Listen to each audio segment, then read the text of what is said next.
Sa mundong ito, hinuhuli ng lahat ang mga Diyos, ngunit ako ay sumusunod sa kanila, naghuhukay ng mga banal na labi. Ito ay isang panahon kung kailan ang mga Diyos ay naglalakad sa lupa, dati silang walang kamatayan at hindi masisira ng mortal. Hanggang sa isang araw na nagising ang mga mortal sa kanilang kakayahan sa sequence. May ilan na nagising ng kapangyarihang magtago, ang Shadow Blade sequence. May iba na nagising sa kakayahang gayahin ng sinuman, ang Faceless sequence. Ngunit ako ay nagising sa isang walang katulad na kapangyarihan, ang Godfall path. Lumalakas ako sa pamamagitan ng pagkain ng mga Diyos. Upang maiwasan na ako ay ma-dissect at gawing serum para sa ebolusyon, itinatago ko ang aking pagkakakilanlan at nanghuhuli ng mga bangkay ng Diyos para kainin. Buong-buong sanctuary ay napalibutan ng isang shield dome na pumipigil sa mga Diyos na makapasok. Sa kabutihang palad, sa mga labasan ng sanctuary, araw-araw nililinis ng mga God Hunter Squad ang mga nakapaligid na Diyos. Baka makakita ako ng ilang labi ng Diyos doon. Sa Sabado, pupunta ako sa pinakamalapit na labasan ng santuaryo. Sa kasalukuyan, puno ng tao ang labasan ng santuaryo 7 at higit sa 100 dosenang nakasuot ng helmet at thermal suit ang nakatayo sa harap ng mga pinto ng pagsabog.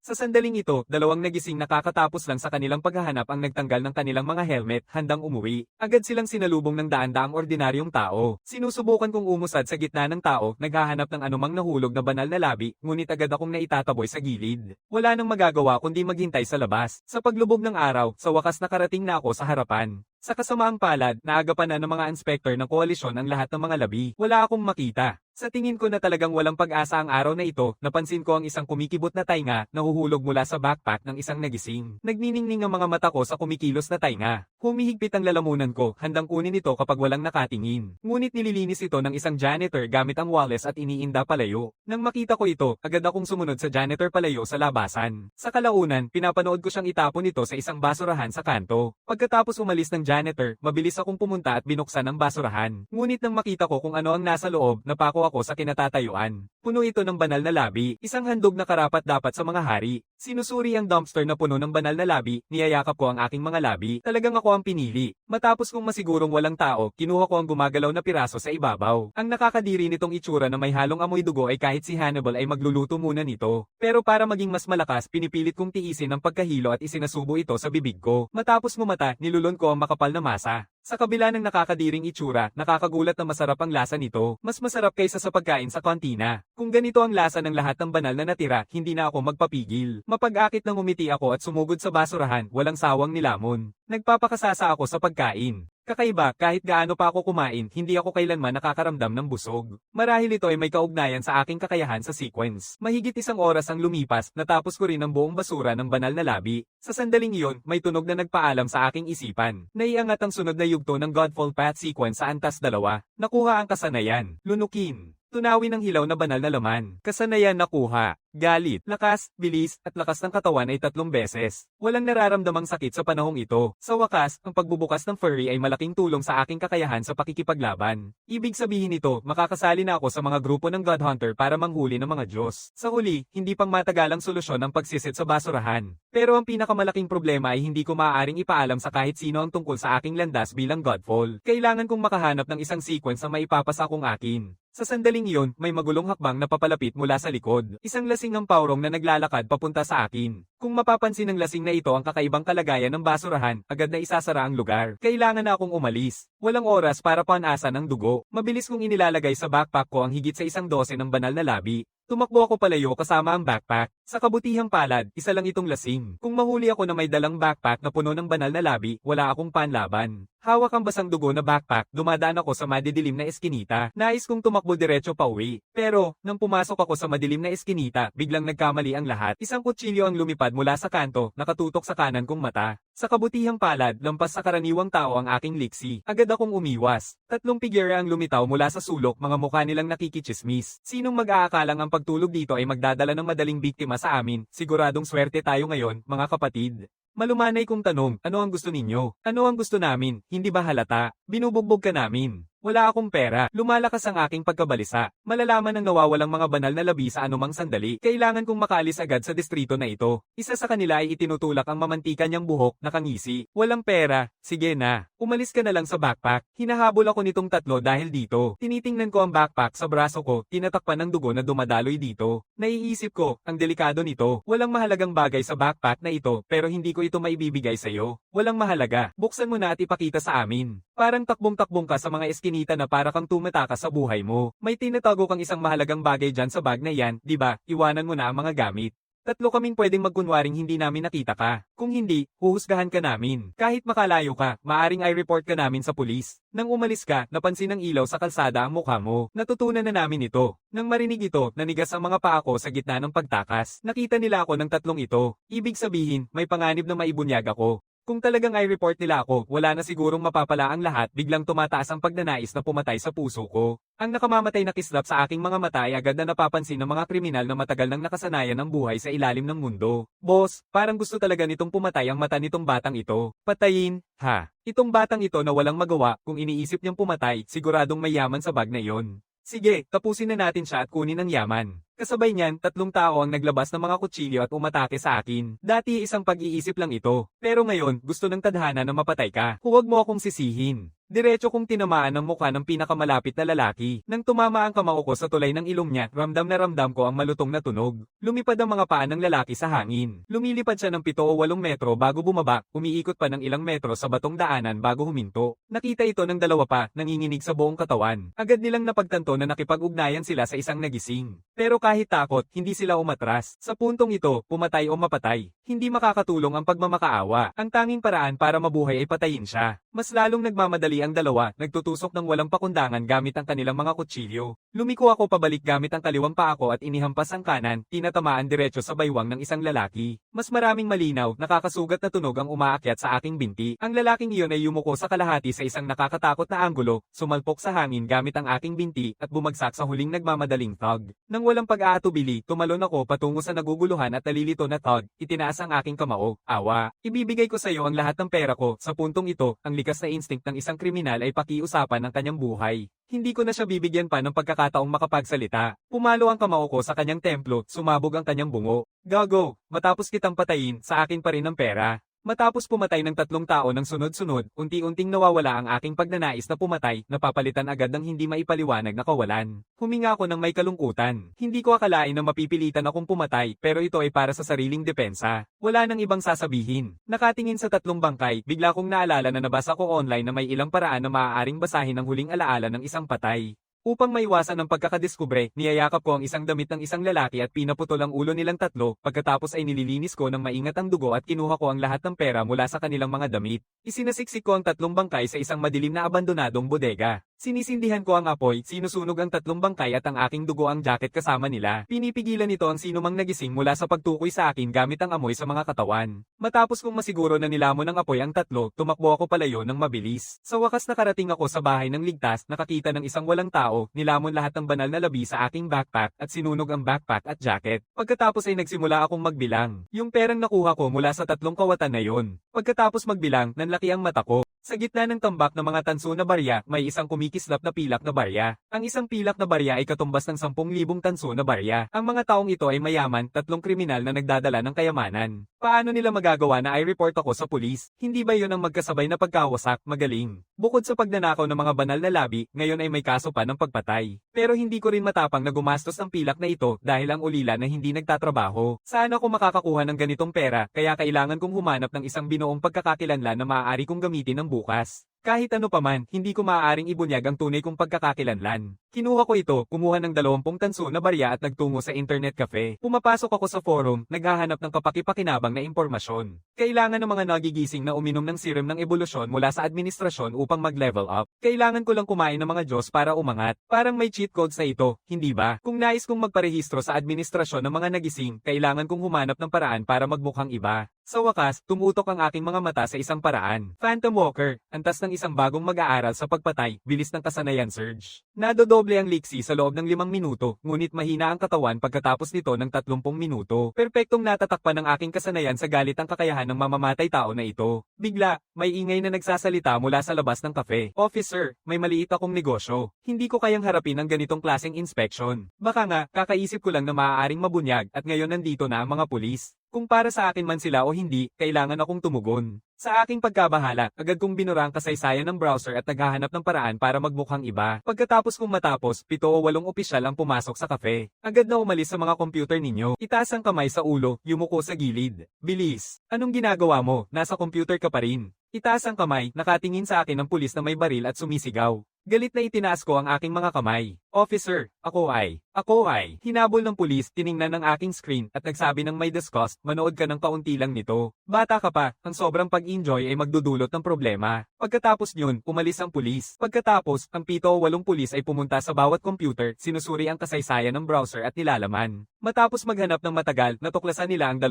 batang lalaki na nagsasagawa ng transaksyon sa dark web at dinakip sila. Ngunit seryoso ang mga ekspresyon ng mga pulis na nagpapahiwatig na hindi talaga sila ang kanilang tunay na target. Ang pakiramdam ng nakaligtas sa ganitong pagkakataon ay nakakabighani. Huminga ako ng malalim at nagpasya na ipagpatuloy ang pag-browse sa forum. Pagkatapos, may lumabas na dialog box sa screen. Lalong lumalaki ang mga mata ko. Instinctively, nanlalamig ang likod ko, nakataas ang balahibo ko. Paalaala ng manager na magiliw. Ikaw ba ang hinahanap ng mga pulis? Patuloy mong bantayan ang mga gamit mo. Pagkatapos, huwag kang aalis. Maghintay ka sa akin sa eskinita sa likod ng kapehan. Makalipas ang ilang oras, lilito ang matabang na manager na nasa katanghaliang gulang sa makipot na eskinita. Kuya, hinabol ka ng mga pulis kasi pumatay ka ng tao, di ba? Kahit di mo sabihin, alam ko. Noong huli kang dumalaw, tiningnan mo ang forum ng mga nagising. At ngayon ulit, nang dumating ang pulis at mabilis mong binura ang iyong kasaysayan, agad kong naisip na ikaw ang pumatay ng isang tao. Ang hiling ko ay simple, hindi ko sasabihin sa kahit sino ang tungkol sa negosyo mo, pero bigyan mo ako ng isang pilak na barya bilang pambili ng tahimik. Nangangatog ang kanyang bilugang mukha sa kasiyahan, ipinagdiriwang ang kanyang matalinong hinuha. Tahimik akong tumatawa, binibigyan siya ng matalim na tingin. Kung alam mong pumatay ako, bakit hindi ka natatakot na ikaw naman ang papatayin ko? Pinunong inaalis ang pawis sa kanyang mukha at sinabing, nakasulat na ako ng email para i-report ka, kasama ang close-up mong larawan mula sa footage ng surveillance. Ipapadala ang email na ito sa inbox ng istasyon ng pulis bukas ng alas 3 ng umaga. Araw-araw kong ni-reset ang timer, pinapahaba pa ito ng isang araw. Kung mamatay ako, mabubunyag ka rin. Kung ayaw mong paniwalaan ako, subukan mo. Patayin mo na ako ngayon. Bago ang susunod na linggo, bigyan mo muna ako ng 1,000 tanso o sasabihin ko sa pulis. Ngumingiti ang manager ng may pang-iinsulto, ipinapakita ang 2 hanay ng kulang-kulang na dilaw ng ngipin. Hindi ako tumutugon. Bigla akong lumiko at iniwan ang eskinita. Biglang napagtanto ng manager na hindi niya alam ang pangalan ko. By the way, ako si Dennis Leo. Anong pangalan mo? Nagpapatuloy ako sa paglakad ng tahimik, hindi pa rin sumasagot. Hindi kailangan malaman ng patay ang aking pangalan. Pagkatapos lumabas sa eskinita, nagtago ako sa mga anino, tahimik na sinusundan si Dennis hanggang sa makauwi siya. Binilisan ko ang pag-iingat sa kanyang address bago mabilis na umalis. Pagpatay kay Dennis ay madali, pero mapanatili ang aking lihim na hindi mabunyag pagkatapos siyang pumatay ay mahirap. Kinabukasan, dumaan ako sa internet cafe, tinitigan si Dennis mula sa malayo sa counter. Pagkatapos ay diretso na akong pumunta sa paaralan. Mukhang hindi magandang araw ngayon para pumatay kay Dennis. Sa pinto ng paaralan, sa aking gulat, nagkakaroon siya ng kakaibang pag-uugali ngayon, nagsasagawa ng inspection sa gate kasama ang ilang mga administrador na sumusunod sa kanya. Dahil sinunog ko ang aking bag kahapon, natural lang napigilan ako ng isang guro. Bakit wala kang bag? Hindi ka ba nag-aasikaso ng takdang aralin tuwing weekend? Mas masama ang paaralan, mas maraming patakaran. Guro, pumunta si Marcus sa bahay ng kaklase namin itong weekend para mag-tutor at naiwan niya ang mga libro niya doon.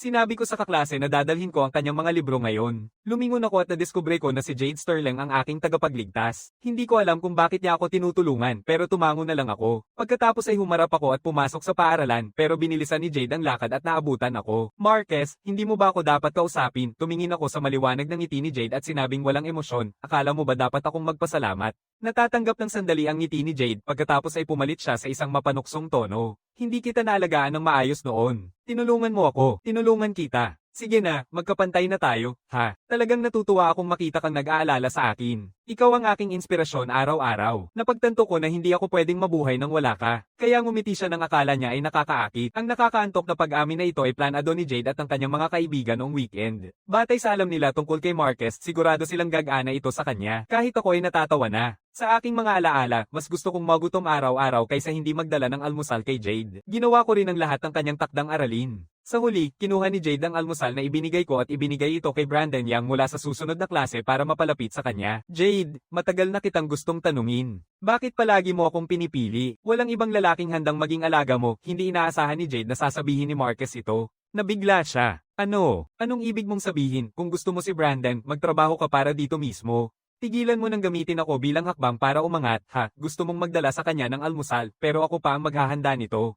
Gusto mong ikumpara ang mga sagot niya kaya pinapagawa mo sa akin. Lahat ay kailangan kong gawin. Bakit hindi na lang ako pakasalan mismo siya? Sa mga walang pusong salitang ito, inilalantad ko ang plano ni Jade, kaya't siya'y nagpanik. Nabubuo ang gulat sa mukha niya. Jade, tigilan mo na ako. Hindi ka pa nga kahit isang aso para gawin ang iyong takdang aralin. Kung muling gulo mo ako, ayaw mong malaman ni Brandon ito, di ba? Nang makita kong nagbabago ang ekspresyon ni Jade, lalong naging pangit sa bawat segundo, sobra akong nakaramdam ng ginhawa. Sa wakas, epektibo rin ang mga salita ko ngayon. Pagkatapos ng klase noong hapon, hindi ako agad umuwi. Sa halip, pumunta ako sa aklatan para sa aking trabaho sa pag-aaral. Ang hindi ko alam ay sinusundan ako ni Jade at ng mga kaibigan niya ng palihim. Jade, talagang gusto mong sundan siya. Sa dami naming lahat, kapag umalis na tayo ng paaralan, siguradong mapapansin niya. Hindi ko nakipagpalitan ng sagot kay Brandon ngayon at hindi ko siya dinalhan ng almusal. Ayaw na sa akin ni Brandon. Kung mahahanap ko kung sino ang nagsumbong, tuturuan ko siya kung paano magsalita. Hindi ko akalain na minomonitor ako habang nagtatrabaho sa aklatan. Habang inaayos ko ang mga libro, napapansin ko ang isang babae sa tabi ng mga istante, binabasa ang isang practice na libro. Magalang akong lumapit upang paalalahanan siya tungkol sa oras ng pagsasara. Nang magtagpo ang aming mga mata, huminto sandali ang aking tingin. Pasensya na sa istorbo sa iyong pagsasara. Yumuko ang babae sa akin at kay Ginoong Rose, pagkatapos ay nagmadaling umalis dala ang kanyang backpack. Iniisip ko lang na maganda talaga ang batang ito, pero hindi ko maalala kung sino siya. Humihingal si Mrs. Rose. Si Vivian ay isang mabuting bata, mag-aaral ng maayos at masunurin.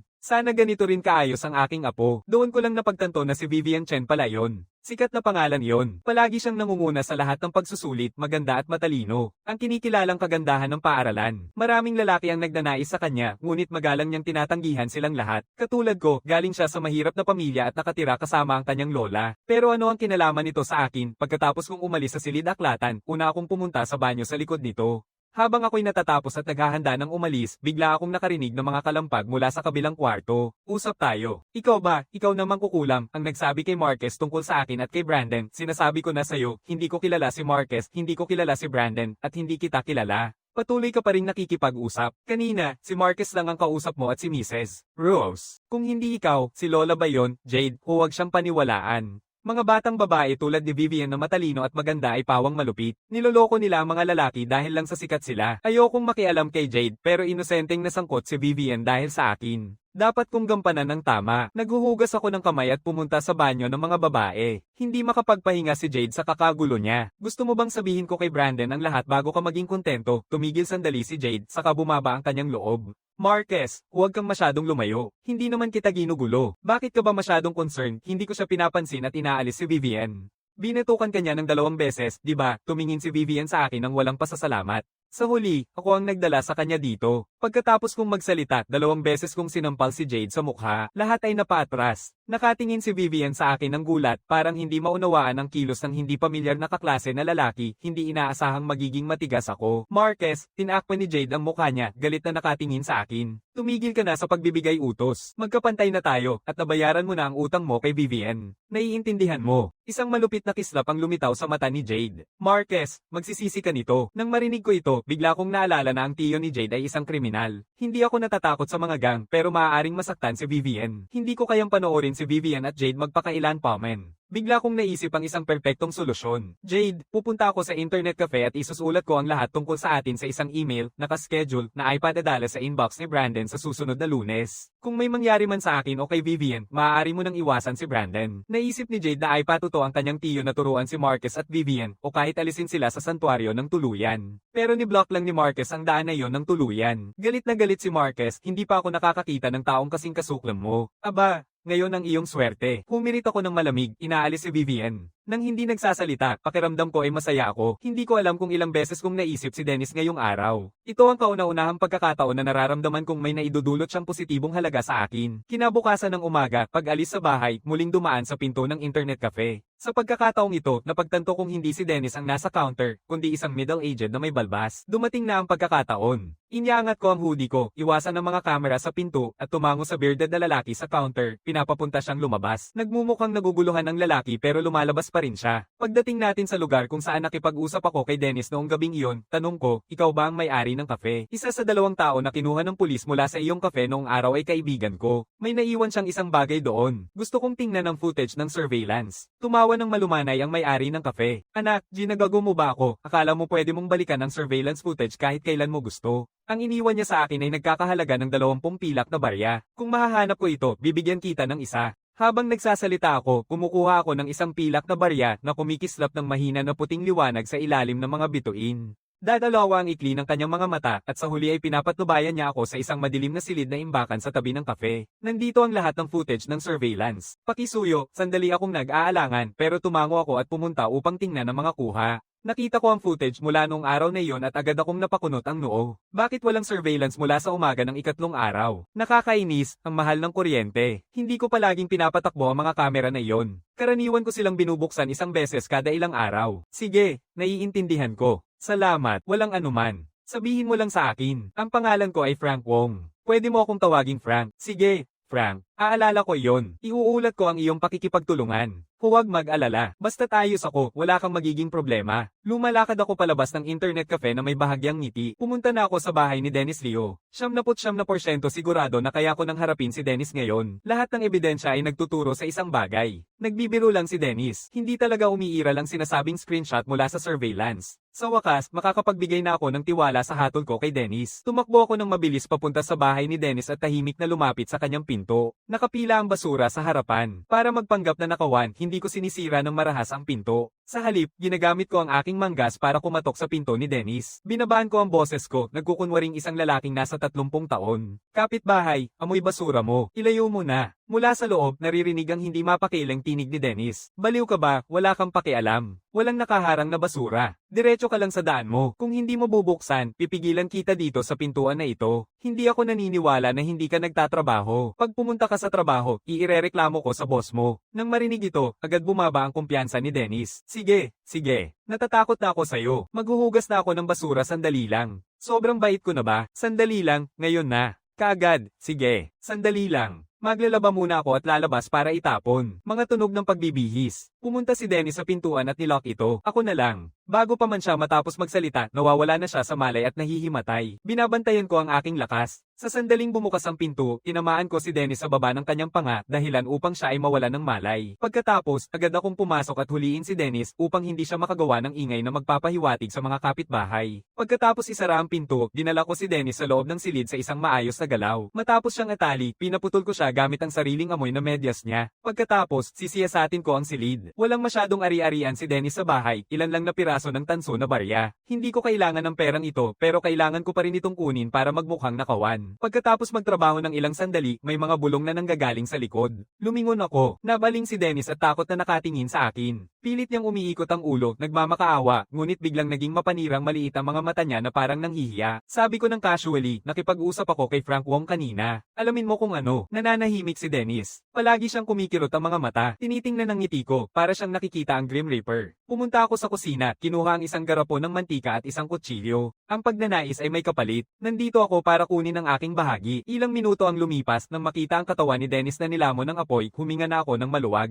Lumabas ako sa apartment at sumigaw pababa, sunog. Tumakbo kayo para sa inyong buhay. Pagkatapos, para hindi na makalimutan ang amoy dito, pinapagana ko ang aking furry skill at tumakbo ng buong bilis, papunta sa paaralan ng mabilis hanggat maaari. Malapit sa paaralan, bumabalik ako sa pangunahing daan, nagkukunwaring walang nangyayari habang pumasok sa campus. Salamat sa aking natatanging kalagayan sa katawan at sa 3 beses na pagbilis ng furry, nakakatakas mula sa bahay ni Dennis papunta sa malapit sa paaralan sa loob lamang ng 5 o 6 na minuto, kahit na bahagyang mas mabagal ito kaysa sa karaniwang biyahe ko. Tanggap-tanggap na ito. Halos perpektong alibay. Sana mabilis na maklasify ng pulis ang kasong ito bilang pagnanakaw. Pagkatapos ng ilang araw, kapag nakalimutan na ang lahat, dapat na akong magparehistro sa Awakened Administration Bureau. Mas masakit ang ma-blackmail kaysa sa haplos ng paghihingalo. Dapat maging mas maingat ako sa hinaharap. Hindi pwedeng makahuli uli sa akin ng kahit sino. Pagdating sa paaralan, nananatili akong kalmado ang mukha. Walang makakapag-isip na ilang minuto lang ang nakalipas, pumatay na ako ng isang tao. Sa hapon, nang matapos kong ayusin ang mga libro sa silid-aklatan, si Vivian, gaya ng dati, nag-aaral sa loob hanggang magsara. Kaya umalis ako ng paaralan kasama siya. Nakarating kami sa sanga ng daan kahapon. Pagdating ng oras na maghiwalay, palm si Vivian. Habang papalayo na siya, hinawakan ko ang strap ng kanyang backpack. Ngumingiti ako bahagya, ngunit malamig ang aking mga mata. Aakyat ako sa bahay mo ngayon. Hindi maintindihan ni Vivian kung bakit biglang nagbago si Marquez, naging sobrang agresibo. Hindi na kailangan pang pigilan siya habang nagrereklamo. Hinatak ko ang kanyang kamay at nagtungo sa kanyang bahay. Nilinggan ni Vivian ang kanyang mukha at sinubukang makawala, pero naririnig niya akong magsalita ng napakababa na pinaalalahanan ko si Jade kahapon. Hindi niya inaasahang susundan niya uli ngayon. Ngayon ay ganap na nagulat si Vivian. Pabalik siyang tumingin ng pabulusok, ngunit wala siyang makita. Hindi ganoon ang bahay ko, sabi ni Vivian na medyo natatakot. Dumadaan ako sa kaliwa at kanan sa mga daanan, saka tumingin pabalik sa kanya at ngumiti. Gusto mong patayin ko ang isang tao sa iyong pintuan, nagkatinginan ng may gulat si Vivian. Akala niya nagbibiro lang ako, pero yung malamig kong tingin kanina ay nagpapakita na baka seryoso ako. Hindi, Marquez. Hindi ba mas mabuting pag-usapan na lang natin ang lahat kasama si Jade? Hindi kailangang mag-away at pumatay ang mga kaklase kung si Jade ang sumusunod sa atin. Binatukan ko lang siya ng 2 beses at pinauwi. Kung hindi si Jade, sino pa? Tumingin ako pabalik na may mapanuyang ngiti at ipinagpatuloy ang paghila kay Vivian paabante. Saka rin siya tumingin pabalik. Sa sandaling iyon, bigla niyang napansin na mula sa eskinita na kanilang nilakaran, 7 o 8 madilim na anino ang biglang lumitaw. Ang mga anino ay may hawak na mga armas mula sa kanilang mga hugis, mga bakal na tubo, at may ikling tibak. Agad na tumingin si Vivian sa akin ng takot. Malamang ay ang tiyo ni Jade. Kilalang go ng tiyo niya sa lugar. Matapos siyang patayin dati, bakit sinusundan tayo ng kanyang tito? Sa tingin ko, para kaming dalawa ang papatayin. Malamang papaluan nila ako tapos papatayin. Tungkol naman sa gagawin nila sa'yo, agad na tinakpa ni Vivian ang kanyang kwelyo. Pero bakit tayo papatayin? Narinig mo na ba ang sinabi ko sa kanya kahapon dahil sa usapan nila ni Brandon? Sino ba talaga si Brandon? Isang ordinaryong lalaki lang. Pero ang kanyang tiyo ay isang nagising, kaya siya ay nagsisimula ng tumaas kamakailan. Gusto ni Jade na daw maikit sa likod ni Brandon at mamuhay bilang mayamang asawa. Pero sinabi mo na nag-set up ka ng nakaschedule na email para pigilan siya, bahagyang ngumiti ako kay Vivian. Ninungasan ko siya. Mahal ang bayad sa internet cafe. Saan ko kaya kukunin ang perang iyon? Marahil naisip niya iyon, kaya pinadala niya ang tiyuhin niya para harapin ako. Lubos na nagulat si Vivian. Tumingin siya sa mga taong papalapit sa likod nila at nagsabi ng desperado, tapos, tayo, mamamatay tayo dito. Kasalanan ko ang pagkasali mo dito kaya ako na ang bahala dito. Ang ngiti ko ay may bahid ng agresyon at panganib. Marunong ka bang magtago ng sekreto, di ba? Hindi maintindihan ni Vivian ang ibig sabihin ni Marquez pero tumango na rin siya. Ilang segundo ang lumipas, hinabol sila ng 5 o 6 na matitipunong lalaki na may mga kutsilyo at batuta. Tumingin sa akin ng nakatatak na lalaki at ngumiti. Tumakbo ka. Bakit hindi mo ginawa? Bakit ka huminto? Akala mo magaling ka ng tumakbo, sabi ko nang may pang-iinsulto, nasa destinasyon na tayo. Bakit pa ako magpapatuloy tumakbo? Destinasyon. Anong destinasyon? Tumingin ang mga goons sa paligid at nadiskubre nilang ito ay isang abandonadong lumang kahoy na mansion. Ang lalaking may tato ay nagtatanong, napaka-espesyal ng lugar na ito, lalo na para sa pagpatay. Natatakot muna ang mga lalaki, tapos may mga mapanuyang ngiti sa kanilang mga mukha. Gago ka ba? Ito ang unang beses kong makakita ng taong malapit ng mapatay na pumili ng sarili niyang libingan. Pero sa sandaling ito, nagiging malabo ako, tinatadyakan ng dibdib ng isang lalaki. Walang nakakita kung ano ang nangyari. Ang nakikita lang nila ay biglang lumipad palayo ang kanilang kasama. Nagmamadali silang tumingin pabalik, nakikita ang dibdib ng lalaki na sumabog na parang na-deflate na bola. Bago mamatay, makikita sa mukha niya ang pagkabigla at takot. Ang madilim na paligid ay naglalaho sa kanyang mga katangian, dahilan upang makaramdam ang lahat ng hindi maipaliwanag na takot. Nang makita ang kalagayan ng kanilang kasama, agad nilang naisip si Marquez ay isang nagising. Paano nangyari yon? Paano nakapagkaroon ng isang gising na estudyante sa isang basura na paaralan tulad ng Pingtuan Academy bago pa man sila makapag-react? Umiikot pa ako ng isang suntok, tinamaan ng lalamunan ng isang lalaki na parang cannonball. Bumagsak siya pabalik, pero ang kanyang ulo, na parang manika na may putol na mga tali, ay lumipad ng ilang metro at bumagsak sa harap ni Vivian. Sumisigaw siya at tumalon pabalik ng ilang hakbang, pero nararamdaman ko na hindi ganoon kasindek ang sigaw ni Vivian. Hindi ko pinapansin ang kakaibang ito. Tinitingnan ng natitirang mga lalaki, nanginginig ang mga pupil ng may tato na lalaki. Malamig na pawis ang dumadaloy mula sa kanyang ulo. Nakatayo siyang nakapako, parang nawala na ang kanyang kaluluwa. Agad na yumuko ang dalawang nakaligtas sa tabi ng nakatatak na lalaki. Pakiusap, iligtas nyo kami, iligtas nyo kami. Hindi namin alam ang tama, bigyan nyo kami ng pagkakataon. Si Vince Cruz ang nagpadala sa amin. Wala itong kinalaman sa atin. Hindi ko sila pinapansin, tinadyakan ko ang dalawang lalaki sa panga. Sila ay tumilapon pabalik, ang mga ulo ay unang bumagsak sa lupa na may 2 tunog, sabay na umaalis patungo sa kabilang buhay. Tanging ang nanginginig at walang masabi na may tato na lalaki ang natitira. Pinapadako ko ang kanyang balikat at sinabing may interes, alam mo tungkol sa akin at kay Jade, di ba? Pwede sana kitang tawaging tito. Agad na naaalala ni Vince na pipilitan siyang umiti ng hindi komportable. May pagkakataon pa, hindi pa huli. Pwede pa tayong maging pamilya. Mababaw si Jade. Tuturuan ko siya pagbalik ko. Sisiguraduhin kong siya napapailing ako na para bang walang magagawa. Nasa huli na ang lahat. Bakit ako na isang nagising ang magmamakaawa para dito? Hindi mo ba sinabi na si Jade ang pag-asa ng iyong pamilya? Ngumingiti si Vince ng walang emosyon, hindi maintindihan ang ibig sabihin ni Marquez. Sa akin, walang pag-asa ang iyong pamilya, pero may papakita ko sa iyo ang paraan pasulong. Pakiusap, sabihin mo sa amin. Gagawin namin ang kahit ano ang sabihin mo. Muling buuin ang iyong pamilya sa ibang mundo. Hinaampas ko si Vince sa mukha. Paikat ang ikot ng kanyang ulo ng buong 360 degrees. Pagkatapos ay bumagsak siya sa gilid. Huwag kang mag-alala, hindi ka magiging mag-isa sa daan. Sa isang saglit, kapag libre na ako, padadala ko ang buong pamilya mo para samahan ka. Matapos makipag-ugnayan sa lahat, huminga ako ng maluwag. Muling akong pumatay. Ilan na ito, hindi ko maalala. Walang problema. Tinitingnan ko si Vivian na nakatayo sa gilid ng hardin at nilalakad ko siya. Nanginginig si Vivian ng buong katawan at nagtatanong ng kabado, talaga bang isang nagising ka na? Kung gayon, naisip mo na bang kung paano hahawakan ang mga katawan na ito? Hindi ko inasahan na itanong ni Vivian ito. Matatakot ka bang papatayin din kita? Mukhang hindi rin inaasahan ni Vivian na itanong ito ni Marquez, nakatingin sa kanya ng may kalituhan. Bakit mo ako papatayin? Dahil nakita mo akong pumatay. Pero mukhang inosente si Vivian. Kung gusto mong patayin ako, sana iniwan mo na lang akong umuwi mag-isa. Sila na ang bahala. Bakit pa kailangang dumaan sa ganito? Tumango ako. Ang galing mong mag-isip. Ito ang unang beses na nakakita ako ng tao na nanatiling kalmado matapos makapanood ng pagpatay. Itinatapon ko ang mga bangkay sa balon, naririnig ang mga malulungkot na tunog habang bumabagsak sa ilalim. Para hindi mapansin, hindi ko na rin kinukuha ang pera sa kanilang mga bulsa. Ito ay isang tuyong balon. Inilalagay ko ang isang bato upang takpan ito. Dapat na yon. Wala namang pumupunta dito anyway. Tara na. Sinasabi ko, iiwan natin ang amoy natin dito. Kung imbestigahan tayo ng pulis, baka matunto nila tayo. Anong gagawin mo? Sunugin, walang nakakaalam dito kasi ito ay abandonado. Kung sunugin mo, hindi ba't mas mapapansin yon? Hindi mo kailangang sunugin para mawala ang amoy. May malakas na amoy ang pagkain sa kantina. Pwede mong ikalat ang pagkain dito at sa balon. Di nagtagal, kusa nang matatakpan ang amoy natin. Tumango ako, pagkatapos ay tingnan siya ng may pagkalito. Paano mo nalalaman ang mga bagay na ito? Gusto kong magbasa. Binabasa ko ito sa mga libro. May ganito ang mga libro. Anong mga libro ang binabasa mo? 100 paraan upang magkasala ng hindi nahuhuli. Tinitingnan ko ito ng bagong paraan. Ang panuuri na dalagang ito na hanggang ulo lang ang abot ng aking baba. Ang ganda-ganda niya. Sobrang ganda niya. Ang ganda-ganda niya. Sobrang ganda niya. Ang ganda-ganda niya. Sobrang ganda niya. Ang ganda-ganda niya. Sobrang ganda niya. Ang ganda-ganda niya. Sobrang ganda niya. Ang ganda-ganda niya. Sobrang ganda niya. Sobrang ganda niya. Ang ganda-ganda niya. Sobrang ganda niya. Ang ganda-ganda niya. Sobrang ganda niya. Ang ganda-ganda niya. Ang ganda niya. Nag-iisip siya sandali at nagtutulak ng ngipin. Sige, sasabihin ko sa'yo. Pero hindi mo pwedeng sabihin kahit kanino. Narinig ko na may mga paraan ng bureau para matukoy ang mga sequence kaya kung gusto mong magparehistro gamit ang peking sequence, hindi ka pwedeng diretso.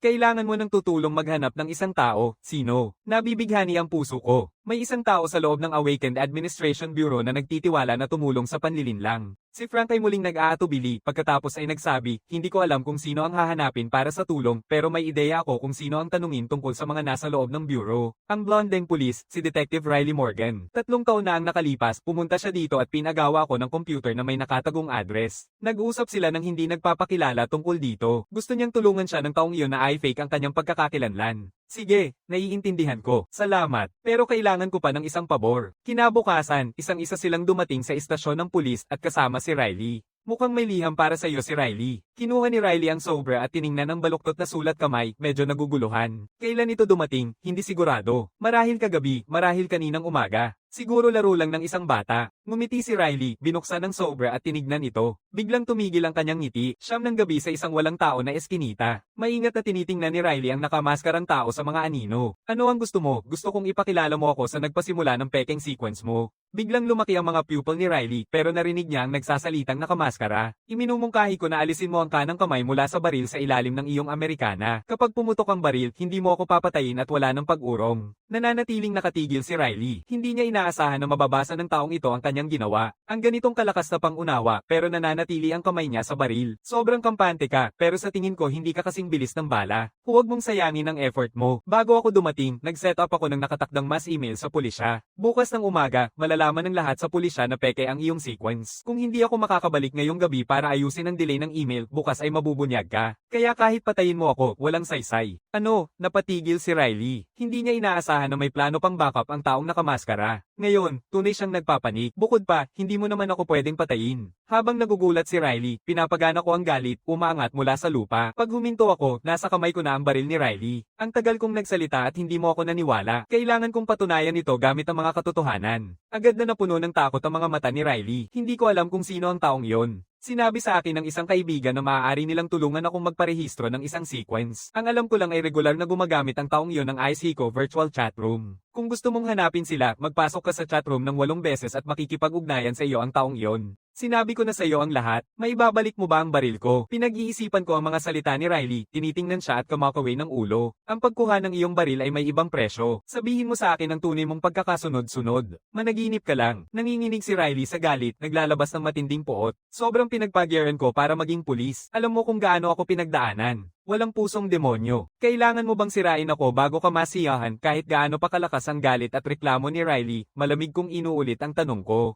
Pula na ang mga mata ni Riley dahil sa kanyang galit. Isang huling luha ang dumaloy pababa sa kanyang pisngi. Reveler, ang aking sequence ay Reveler. Pagkatapos magsalita, ngumiti siya ng may paghihirap, nakikita ang kanyang espiritu na tila naubos na. Naiintindihan ko kung bakit pinili ni Riley na itago ang kanyang pagkakakilanlan. Ang Reveler ay kilala sa kanyang unang antas na kasanayan, ang Euphoria Domain. At ang Euphoria Domain ay hindi lamang gumagana sa mga tao, kundi pati na rin sa mga Diyos. Kaya't ang Reveler Awakened ay may dalawang huling kapalaran lamang. Mga laruan para sa mataas na uri ng santuaryo, o panlilinlang para sa panghuhuli ng mga Diyos sa labas ng santuaryo. Parehong nagdudulot ng walang katapusang paghihirap, kaya tanging makakalusot ang Reveler Awakened sa pagtago ng kanilang pagkakakilanlan at pamumuhay bilang ordinaryong tao. Kapag natuklasan, wala nang pag-urong. Pero hindi pa ako tumitigil dyan. Wala nang tao sa kalye ngayon. Gamitin mo ang Euphoria Domain sa akin. Kailangan mo pang itulak ako sa bingit. Nasabi ko na ang lahat. Ano pa ang gusto mo? Malungkot na umiiyak si Riley, pero nananatili akong walang emosyon. Gamitin ang Euphoria Domain. Kailangan kong makumpirma na tunay kang Reveler o aalis ako kasama ang baril. Sige, panalo ka na. Pinunasan ni Riley ang kanyang mga luha at inayos ang magulong niyang blondeng buhok. Hindi ako Reveler. Paano mo nalaman? Hindi ba sapat ang aking pag-iyak para makumbinsi ka? Ang sequence ko ay Colossus. Habang nagsasalita siya, ipinapakita niya ang kanyang kamay. Hindi ko alam ang ginagawa niya, pero ang palad niya ay lumalaki, agad na nababalutan ng baluti. Pagkatapos ay bumalik ito sa dati. Pwede mo na bang ibalik ang baril ko? Sandali, maghintay ng 10 minuto, saka muling gamitin ang Colossus. Kailangan kong kumpirmahin na totoong Colossus sequence ka, at hindi lang isang faceless na nakamimik ng skill ng Colossus. Kung tama ang alaala ko, hindi pwedeng gayahin ng faceless ang parehong kasanayan ng sunod-sunod. Biglang nawala ang bahagyang nakarelax ng ngiti ni Riley. Talagang matyaga ka. Tama ka, faceless ako. Ngumingiti ako. Sa wakas nakuha ko na ang sagot mula sa kanya. Halos na akong nadaya. Ang galing mo. Pero mag-ingat ka. Huwag mapadpad sa kamay ni Victor o mapapahamak din ako. Sa paraan ni Riley, matagumpay kong nakontak ang ahente. Habang papalayo na ako, biglang sumigaw si Frank mula sa labas. Officero, ang huli na ng gabi. Malapit nang magsara ang kafe ko. Bakit nandito ka na naman? Nandito ang pulis para sa isang raid. Malakas na paalala ni Frank sa akin. Agad kong naintindihan at mabilis na nilinis ang kasaysayan ng browser. Ngunit bago pa ako makaisip ng paraan para magpanggap, bumukas ang pinto ng storage room at hindi si Frank kundi isang nakasuot ng plain clothes, may suot na scarf at umuubo ng sigarilyo. Bakit nandito si Detective Victor? Hindi ba si Victor ang detective na sinabi sa akin ni Riley? Ang detective na nangunguna sa raid sa kafe sa hating gabi. Tungkol ba ito sa 3 bangkay sa eskinita, sa nakaw na banal na labi, o pareho? Huwag kang gagalaw. Hindi siya sumagot kay Victor, ngunit nagbigay siya ng utos sa akin. Sumusunod akong inaalis ang aking mga kamay sa mouse at keyboard, iniwan ang desktop na walang aktibong proseso. Tumingin si Victor sa computer, nakita ang na-clear na kasaysayan, at biglang naging matalim ang kanyang tingin sa akin. Anong relasyon mo kay Frank Wong? Magkaibigan kami, sagot ko ng paurong, halatang may damdaming guilty. Victor humihitit muli ng sigarilyo at naglalabas ng hangin ng may pang-iinsulto. Anong klaseng magkaibigan? Tinitigan ko si Frank ng may pagkakasala. Binibigyan niya ako ng pera pagkatapos nating magkita. Binibigyan ka rin niya ng pera pagkatapos mong makipagkita. Pagkatapos marinig ang aking salita, lahat ay nanatiling nakapako. Pati ang tingin ni Victor ay huminto. Lahat sila ay agad na tumingin kay Frank ng may matinding pagkamuhi at pandidiri. Nagulat din si Frank para bang tinamaan ng kidlat, naging isang walang kaluluwa na bangkay. Anong ibig mong sabihin? Tumingin siya sa paligid at nakita si Victor at ang iba pang mga opisyal na nakatingin ng malamig sa kanya, agad na napuno ng inosente at galit. Namumula ang mukha niya. Huwag siyang paniwalaan. Isa lang siyang mahirap na bata. Anong gusto ko sa kanya? Ito ay paninira, talagang walang kwenta. Bahagya akong nakaramdam ng ginhawa sa loob. Talagang matalino si Frank. Agad niyang naiintindihan ang aking hangarin. Mas desperadong ipaliwanag ni Frank, mas naniniwala ang lahat sa kwento ko. Lahat ng mga opisyal ay nagpapakita ng pakikiramay sa aking karanasan at kinukuyom ang mga ginawa ni Frank. Inilalagay ni Victor ang sigarilyo sa baso ng tubig at inaalis ang kamay niya mula sa mesa. Sige, umuwi ka na at magpahinga. Sumunod si Victor sa storage at sinundan ng iba pang mga opisyal. Ayon sa napagkasunduan, nirehistro ko ang isang sequence sa pamamagitan ng ahente. Patunay ito na nakarehistro na ang aking sequence. Kaya dapat alam na ng mahal kong principal na nagising na ako. Kung ganun, bukas ay pwede na akong gawin ng kahit ano. Kinabukasan, dumating ako sa paaralan ng puno ng Pananabik. Ngayon, muling naruroon ang principal sa pasukan, ngunit hindi para sa inspection. Tumakbo ako paakyat at nakita ang pulang banderita sa pinto ng paaralan. Mainit na ipinagdiriwang ang pagiging isang nagising ni Senior Marcus Kane. Maingat na sinuri ng punong guro ang larawan na ibinigay ng ahensya, saka ako tiningnan, agad na nakilala ang estudyanteng nasa harap niya bilang karangalan ng Pingchuan Academy. Marquez, nandito ka na, binabati kita. Matagumpay mong naisiguro ang iyong kakayahang sunod-sunod. Yun ang mga estudyante sa paligid ay napasigaw. Si Marcus Kane ba yun? Mukhang hindi siya galing sa magandang pamilya. Manahimik ka muna, isa siyang nagising. Kung siya ay makagising, may pag-asa rin ba ako? Iniaabot ng punong guro ang parehong kamay upang makipagkamay sa akin, ngunit hawak ko ang isang baunan sa isang kamay at nakatago ang isa sa bulsa ko, hindi ko siya binibigyan ng ganitong mukha. Nananahimik ang ekspresyon ng punong guro, may nararamdaman siyang mali pero hindi niya alam kung bakit, kaya nakangiti siya ng hindi komportable. Marquez, bakit hindi ka pumunta sa opisina ng principal para mag-usap? Isang guro sa kanyang tabi ay yumuko at nagpakumbaba. Oo, Marquez, naghanda kami ng ilang regalo para ipagdiwang ang iyong paggising sa serye. Lumiko ako at nadiskubre na siya ang direktor ng klase na nagbigay sa akin ng problema noong araw. Malumanay kong tanong, naaalala mo ba ako? Huminto siya sandali, matagal na nag-iisip, hindi alam kung kailan niya ako nakipag-ugnayan, at sa huli ay nagtatanong, ikaw ba ang estudyante ko? Tumingin ako, hindi niya naaalala. Bahala na, maliit na bagay lang naman. Paano nga ba maalala ng isang nasa posisyon pero nakakainis pa rin ang pakiramdam ko? Sa ganitong paraan, pinukpok ko ang lunchbox ko sa mukha ng direktor ng grado. Ang guro ay lumipad ng 2 o 3 metro, bumagsak ng mabigat sa lupa. Tinitingnan ko ang basag na baunan at saka ito basta na lang itinatapon sa mga braso ng principal. Kumuha ka ng bago. Sa harap ng mga nagulat na mata, pumasok ako sa campus. Principal Chen, nandito ako. Una ay nagpakita ng kalungkutan ng mata niya, pero agad niyang pinutol ang kanyang paboritong ngiti. Oh, Batang Marquez, ano ang dahilan kung bakit nandito ka? Hindi ko ba kailangang kumuha ng pagsusulit para sa paggising pagkatapos ng college entrance exam? Pero hindi ko pa alam ang tungkol dito, kaya gusto kong gamitin ang desktop computer sa iyong opisina. Anong sa tingin mo? Nang marinig ito, huminto si Principal Chen, hindi alam kung paano sisigot. Pero naupo ako mismo sa tabi niya nang walang pag-aatubili. Ginoong Chen, matagal nang kulang ang moral na edukasyon sa aming paaralan, kaya medyo mainitan ang ulo ko. Ayaw mong magdulot pa ako ng mas maraming gulo bago ang pagtatapos, hindi ba? Gusto sanang magsalita ni Richard Chen, pero nang makita ang aking walang awang ugali, nilamon niya ito. Gamitin mo lang ito para mag-browse. Wala nang iba, sige na. Maingat kong binubuksan ng forum ng edukasyong gising at naghahanap ng impormasyon tungkol sa pagsusulit. Sumimangot si Richard Chen, lumingon, at umalis sa opisina ng principal para humanap ng tahimik na lugar na pahingahan. Pinindot ko ang isang nakapin na thread. Gabay sa pagsusulit sa kolehiyo para sa mga nagising. Ang mga nagising ay hindi kumukuha ng karaniwang pagsusulit sa kolehiyo. Mayroon silang hiwalay na pagsusuri, isang espesyal na exemption.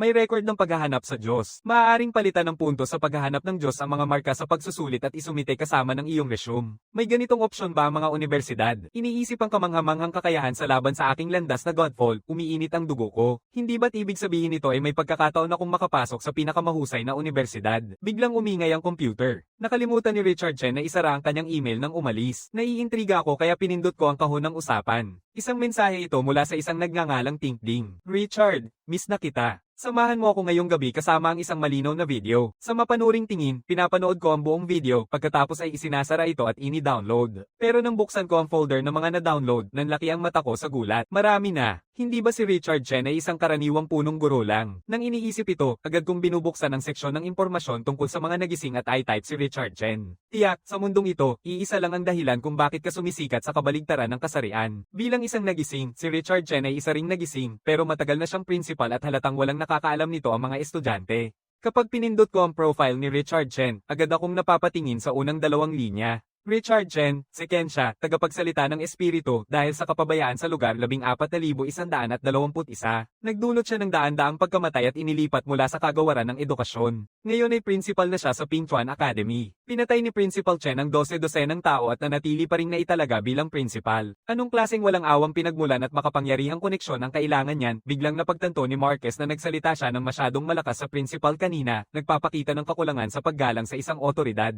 Kahit ano pa man, mas mabuting iwasan na ang lugar na ito mula ngayon. Dahil sa pang-aapi sa mga mahihinang biktima sa bahay ni Frank, hindi pwedeng pakialamanan si principal. Umalis si Marquez sa kanyang upuan. Bago siya makarating sa pintuan, naririnig niya ang boses ni punong guro Chen. Dahil nakita mo na ito, huwag munang umalis. Umupo ka at mag-usap tayo. Sa parehong oras, biglang nawawala ang kontrol ni Marquez sa kanyang katawan. Pakiramdam niya ay nakadikit ang mga paa sa lupa, hindi makagalaw kahit isang pulgada. Bumalik si Marquez at umupo. Ngumiti si Marquez at biglang lumitaw ang makulay na mask sa mukha ni Principal Chen. Talagang sinubukan ng principal na gamitin ang kanyang kakayahan sa sequence sa kanya. Matutulungan kita sa paghuli sa mga Diyos at pagpasok sa universidad. Sa totoo lang, dati akong naging busy din sa isang universidad.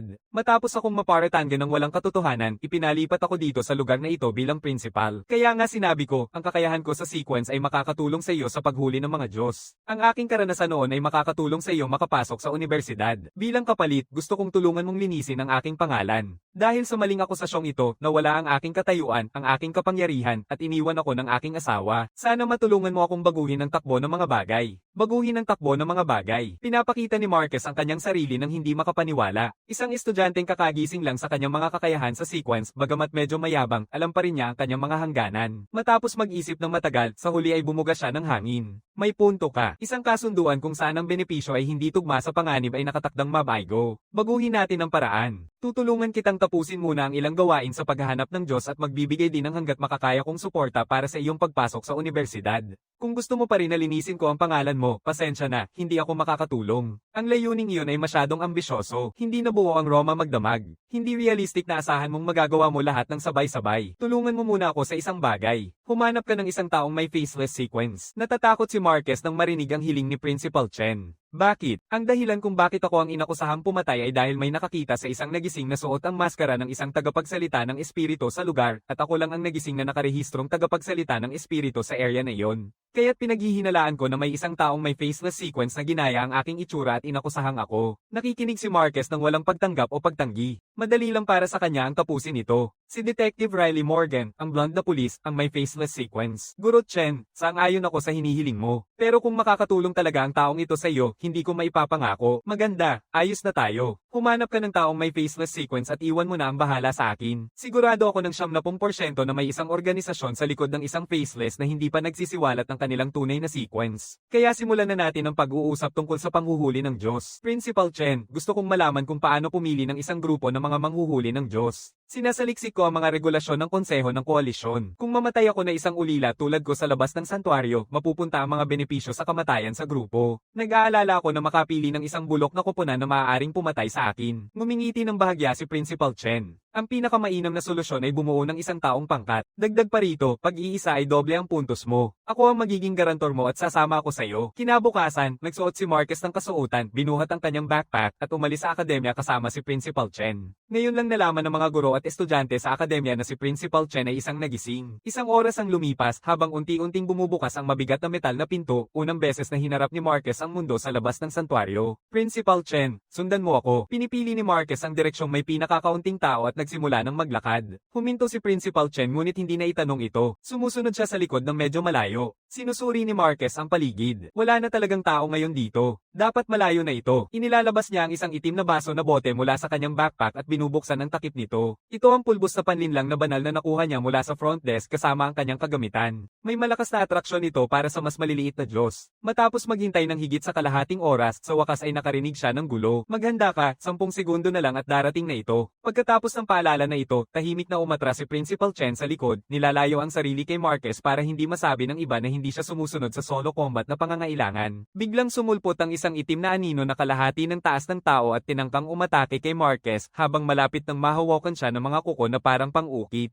Pagkatapos ay niyayakap niya ng mahigpit ang kanyang tibak sa paghuli ng demonyo habang bumababa ang kanyang katawan. Itinutulak niya ito diretso sa ulo ng Diyos. Ngunit sa sandaling handa na siyang tumama, isang matalim na putok ang umalingaw-ngaw. Biglang umiikot ang ulo ng Diyos na parang langgam ng 180 degrees. Nakikita pa nga ni Marquez ang nakakatakot na ngiti sa dalawang nakasisilaw na bilog na mata. Wala nang magagawa si Marquez kundi bitawan ang atake. Sa halip, pinatungan niya ang isang paa sa likod na shell ng Bloodwing Beetle at muling tumalon. Sa pagtalon ni Marquez palayo, biglang lumabas ang dalawang itim na side mula sa bilog na mata ng Bloodwing Beetle, dumaan sa kanyang maskara na protection. Matapos mabaygo sa atakeng ito, sinubukan ng Bloodwing Beetle na ibalik ang mga side nito. Sinamantala ni Marquez ang pagkakataon. Hinawakan ng tibak, tinusok niya ito papunta sa ulo ng Bloodwing Beetle at pinalikot ng madiin gamit ang parehong kamay, gumagawa ng butas na kasing lapad ng isang bakal na tubo na diretso sa buto at kabibe. Huminto na ang 12 paa ng Bloodwang Beetle, kumurap ng 2 beses, saka nanatiling nakahinto. Tapos na, nauupo si Marcus sa likod na bahagi ng Bloodwang Beetle, humihinga ng malalim. Kung kakainin niya ng buo ang kanyang Diyos na bangkay, magiging hindi mapipigilan.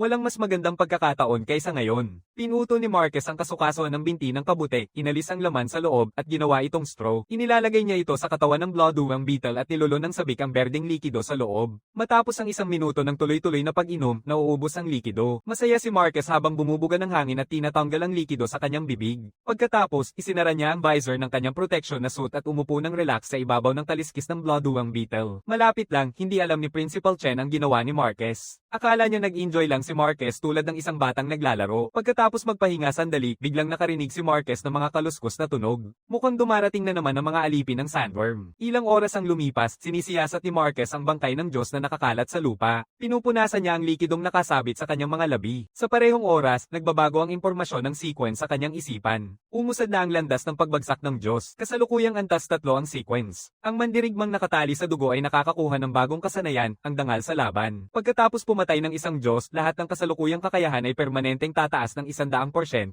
Ang cooldown ng kasanayan ay 1 taon. Kung gagamitin ni Marcus ang galit, 3 beses ang kanyang lakas kaysa sa normal. Idagdag pa ang combat glory, hindi ba't magiging 6 na beses siyang mas malakas? Mas maaga niyang gagamitin, mas maaga rin magsisimula ang cooldown. Agad na pinapagana ni Marcus ang furry, pagkatapos ay ang combat glory. Tinitira ang isang centipede crawler, pinapapak niya ito. Dahil sa pagtaas ng antas ng kanyang sequence at sa tulong ng furry, ang pagtapak na ito ay nagdudulot ng pagbagsak ng lupa hanggang kalahating palad ang lalim. Hindi pa man nakakalaban, agad nang namatay ang centipede crawler na ito nang walang sakit. Pagkatapos, naramdaman ni Marcus ang isang makapangyarihang puwersa na dumaloy sa buong katawan niya, pinapalakas siya sa lahat ng paraan. Pinapalo niya ang isa pang malapit na centipede crawler. Sa pagkakataong ito, kalahati ng kanyang binti ang lumulubog sa lupa. Inilalagay ang huling bahagi ng nakuhang gamit sa kanyang namumukadkad na backpack. Tinawagan ni Marcus si Principal Chen upang sabay na bumalik sa santuaryo. Matapos maghintay sa pila sa labasan ng mahigit 40 minuto, sa wakas ay turn na ni Marcus. Nang binuksan niya ang zipper ng kanyang backpack, napapalingon ang lahat at huminto sa paghinga. Tamba! Biglang bumagsak ang mga shell disc mula sa backpack, nagkalat sa sahig. Bahagyang ngumiti si Marcus. Ipagpatuloy ang inspection. Pumapailan lang ang isang nakakatakot na katahimikan sa paligid. Pagkatapos ng isang sandali, sa wakas ay napagtanto ng isang tao na galing sa batang ito, si Marcus, ang lahat ng mga shell disc na ito. Imposible. Ganong daming shell discs, kalimutan mo nang gawin mag-isa. Kahit kayo at yung taong nasa tabi ninyo na nagtutulungan ay hindi makakakuha nito. Maraming mga tagapanood na dati ay nagmamay-ari ng mataas na tingin sa kanilang sarili ngayon ay namumula at naglalakad ng galit, parang gustong durugin si Marcus. Paano ninyo nakuha ang ganitong caraming shell discs? Malamig at matindi ang tono ng inspector, para bang nagtatanong sa isang kriminal.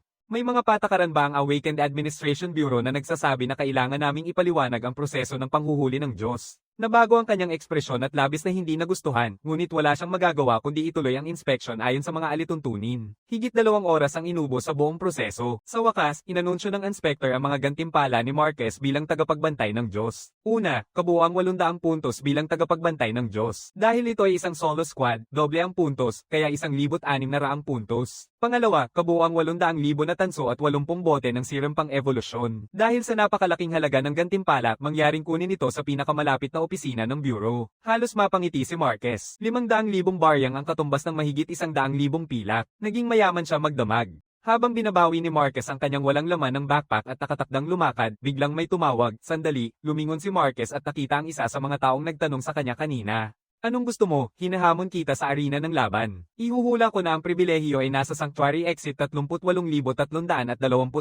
Naguguluhan si Marcus at tumingin kay Principal Chen. Anong mga pribilehiyo? Ipinaliwanag ni Principal Chen, ang 5 nangungunang nakakuha ng punto sa exit na ito ay may pribilehiyo. May dagdag na 10% sa mga gantimpala. Sira ka na ba? Bakit pa ako makikipagsapalaran sa iyo? Papalapit ng umalis si Marcus pero muli siyang hinaharang ng lalaking iyon. Kakatapos ko lang tingnan ang iyong Phantom Walker sequence. Kung matalo ako, ibibigay ko sa iyo ang isang sandata ng mga ngaso ng Diyos. Sanay nang tumanggi si Marcus nang hilahin siya ni Principal Chen sa gilid. Mahalaga iyon. Matanggap mo ang kanyang hamon. Ang mga sandata ng tagapagbantay ng Diyos ay hinuhubog ng mga nagising gamit ang mga sequence sa paggawa. Hindi mabibili ng pera ang mga ito. Bagamat maganda ang mga armas ng Hunter ng Diyos, hindi niya pwedeng ilantad ang peking sequence niya para lang sa isang armas. Habang siya ay nakatakdang tumanggi, muling bumubulong si Principal Chen, huwag mag-alala. Walang nakatingin sa arena. Kayo lang dalawa ang nasa loob. Ano man ang mangyari, walang makakaalam. Tahimik na tanong ni Marquez kung papatayin ko siya, may problema ba? Pagpasok mo sa arena ng laban, ikaw na ang bahala sa buhay at kamatayan. Nagniningning ang mga mata ni Marquez. Pagtataksil ng walang parusa, ngayon interesado na siya. Matapos lagdaan ng waiver ng pananagutan, sabik na pumasok si Marquez sa saradong arena ng laban. Tumatango-tango si Dax at sumunod sa kanya. Dahan-daang nagsasara ang pinto, nililimitahan ng arena. Binubuksan ng nakasarang pinto, isang manonood sa labas ang tumatawa. Tapos na ang batang iyon. May parehong sequence ng assassin si Dax, pero si Dax ay level 2. Madali niyang papatayin ang bata. Pagkatapos, sasabihin niya kay Principal Chen, pare, handa ka na bang ipadala ang batang iyon sa ospital? Principal Chen tumingin sa nagmamayabang na lalaki at walang sinasabi. Naisip niya, ospital. Sobrang gulo. Mas okay na ang libing. Sa arena, sa sandaling nagsara ang pinto, agad na kinuha ni Dax ang balisong mula sa kanyang baywang, pinaga niya ang kanyang kakayahan bilang mamamatay, at inihampas ang tibak sa likod ni Marquez. Ikaw na maliit na insekto, babayaran mo ang iyong kamangmang nakabaliwan. Nakaplano na si Dax kung paano niya papahirapan si Marquez sa susunod. Ngunit sa oras na iniisip niyang tiyak na tatama ang suntok na ito, biglang naglaho si Marquez sa harap niya. Paano ito posible? Habang nagsisimula ng magpanik, nasa tabi na niya si Marquez.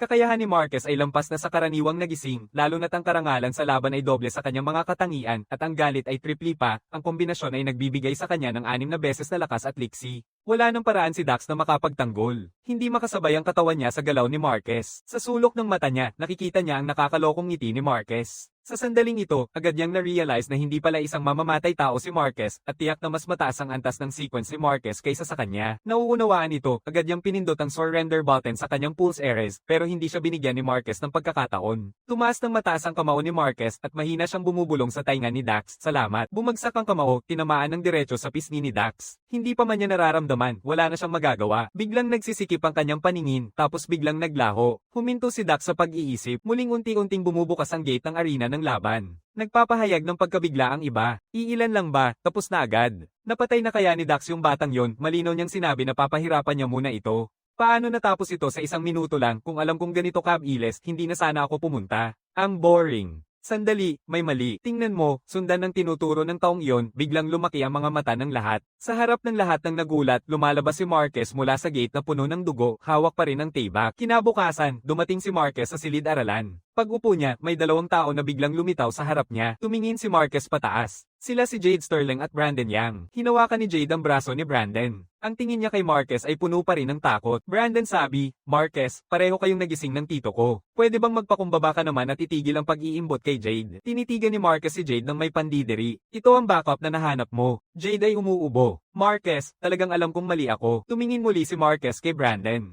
Brandon, talaga bang naiintindihan mo? Anong klaseng galit ang meron sa pagitan ko at ni Jade? Tumatango ng matigas si Brandon. Ano man ang sama ng loob, magkaklase tayo. Pwede bang magpakita ka naman ng respeto at pakawalan siya? Talagang hindi ko alam kung sino ang nagbigay sa iyo ng lakas ng loob na makipag-usap sa akin ng ganito. Ang walang kwentang tiyo mo. Inilalabas ni Marquez ang kanyang telepono at itinatapon ito kay Brandon. Naalala mo pa ba ang numero ng iyong tiyo? Tawagan mo siya. Ngayon na, kung hindi, huhugutin ko ang kamay ko sa iyo gaya ng ginawa ko sa grade director. Pinanghahawakan ko ang aking salita. Naiisip ni Brandon ang direktor ng grado na nakahiga pa rin sa ospital. Nanginginig ang kanyang katawan habang tinatawagan niya ang numero ng kanyang tiyo. Kumusta, tito? Ako ito. Nang marinig na kumonekta ang tawag, kinuha ni Marquez muli ang telepono. Kumusta, Direktor Yang? Ako si Marquez. Agad na nagmukhang masaya si Direktor Thomas sa kabilang dulo. Oh, Marquez, naisip ko lang makipag-ugnayan sa iyo at nandito ka na tumatawag sa akin. Ang swerte natin. Kaya, ano ang maitutulong ko sa iyo? Wala namang masyadong. Gusto ng pamangkin mong si Brandon na protektahan ang kalaban ko. Anong palagay mo tungkol dyan? Huminto si Direktor Thomas. Naiintindihan ko. Pakiabot ang telepono kay Brandon. Kinuha ni Brandon ang telepono at tumingin kay Marquez. Tiyo, huwag kang pakinggan ng kabaliwan niya. Magkaklase lang tayo na nagbibiroan.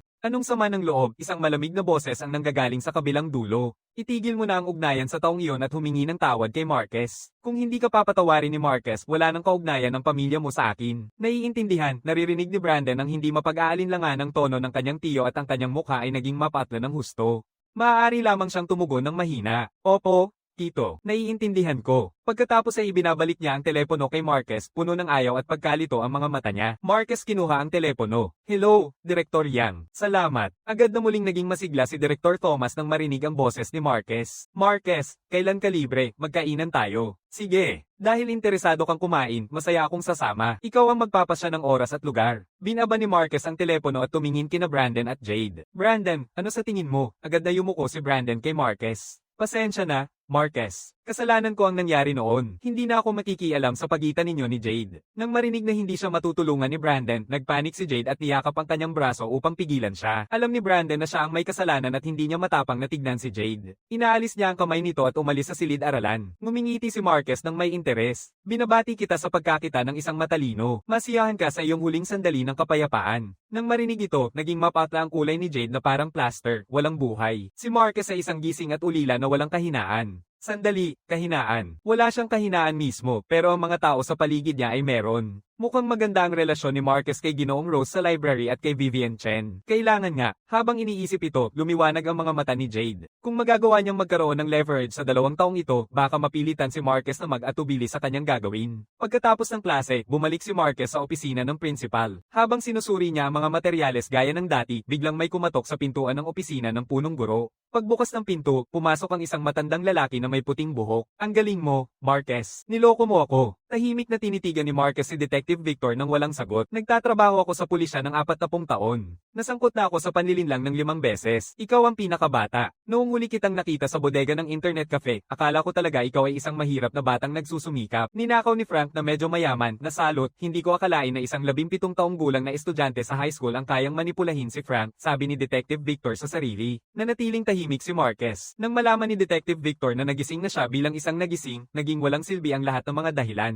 Noong isang araw bago ang araw na ito, habang nag-iikot sa hall ng impormasyon tungkol sa mga nagising, nakita ko ang iyong file. Nabigla ako kaya agad akong pumunta sa internet cafe at tinanong si Frank tungkol sa iyo. Hulaan mo kung ano ang sinabi niya. Detective Victor, ito ba ang dahilan kung bakit ka pumunta dito para itanong sa akin ngayon? Sa tingin ko, walang kinalaman ang mga bagay na ito sa akin. Nagchichismis si Detective Victor. Alam mo na hindi magsasalita si Frank, di ba, Detective Victor? Estudyante lang ako. Masyadong komplikado ang mga tanong mo para sa akin. Hindi ko maintindihan. Ang tanging nakakaalam tungkol sa mga aktibidad mo sa internet cafe bukod sa iyo at kay Frank ay si Dennis. Pinatay mo si Dennis at ayaw makipag-usap ni Frank. Talagang wala na akong magagawa tungkol sa iyo. Nanatili ang itsura ni Marquez na walang pagbabago, ngunit pumipintig ang kanyang puso. Hindi niya inaasahang mayugnay ni Detective Victor ang pagkamatay ni Dennis sa kanya. Bukod pa, may matibay kang alibay. Sinuri ko ang surveillance ng akademya noong umaga. Dumating ka sa paaralan ng wala pang 10 minuto matapos mamatay si Dennis, kaya hindi ikaw ang pumatay. Biglang may matalim na kislap sa mata ni Detective Victor. Dapat tinatanong mo kung sino si Dennis. Sa pagtatanong ng detective, tumango si Marquez at nagsabing hindi. Dahil kilala ko si Frank, paano ko hindi malalaman si Dennis, bahagyang pumipintig ang kamao ni Detective Victor. Napakaingat mo. Isang likas na kriminal. Oo, gaya ng sinabi ko, wala kang oras para gawin ang krimen. Ibinatay ni Marquez na hindi mo pa naigising ang iyong mga kakayahan sa sequence ng diretso. Pero totoo lang, nagising ko lang ang aking kakayahan sa sequence noong nakaraang weekend. Hindi.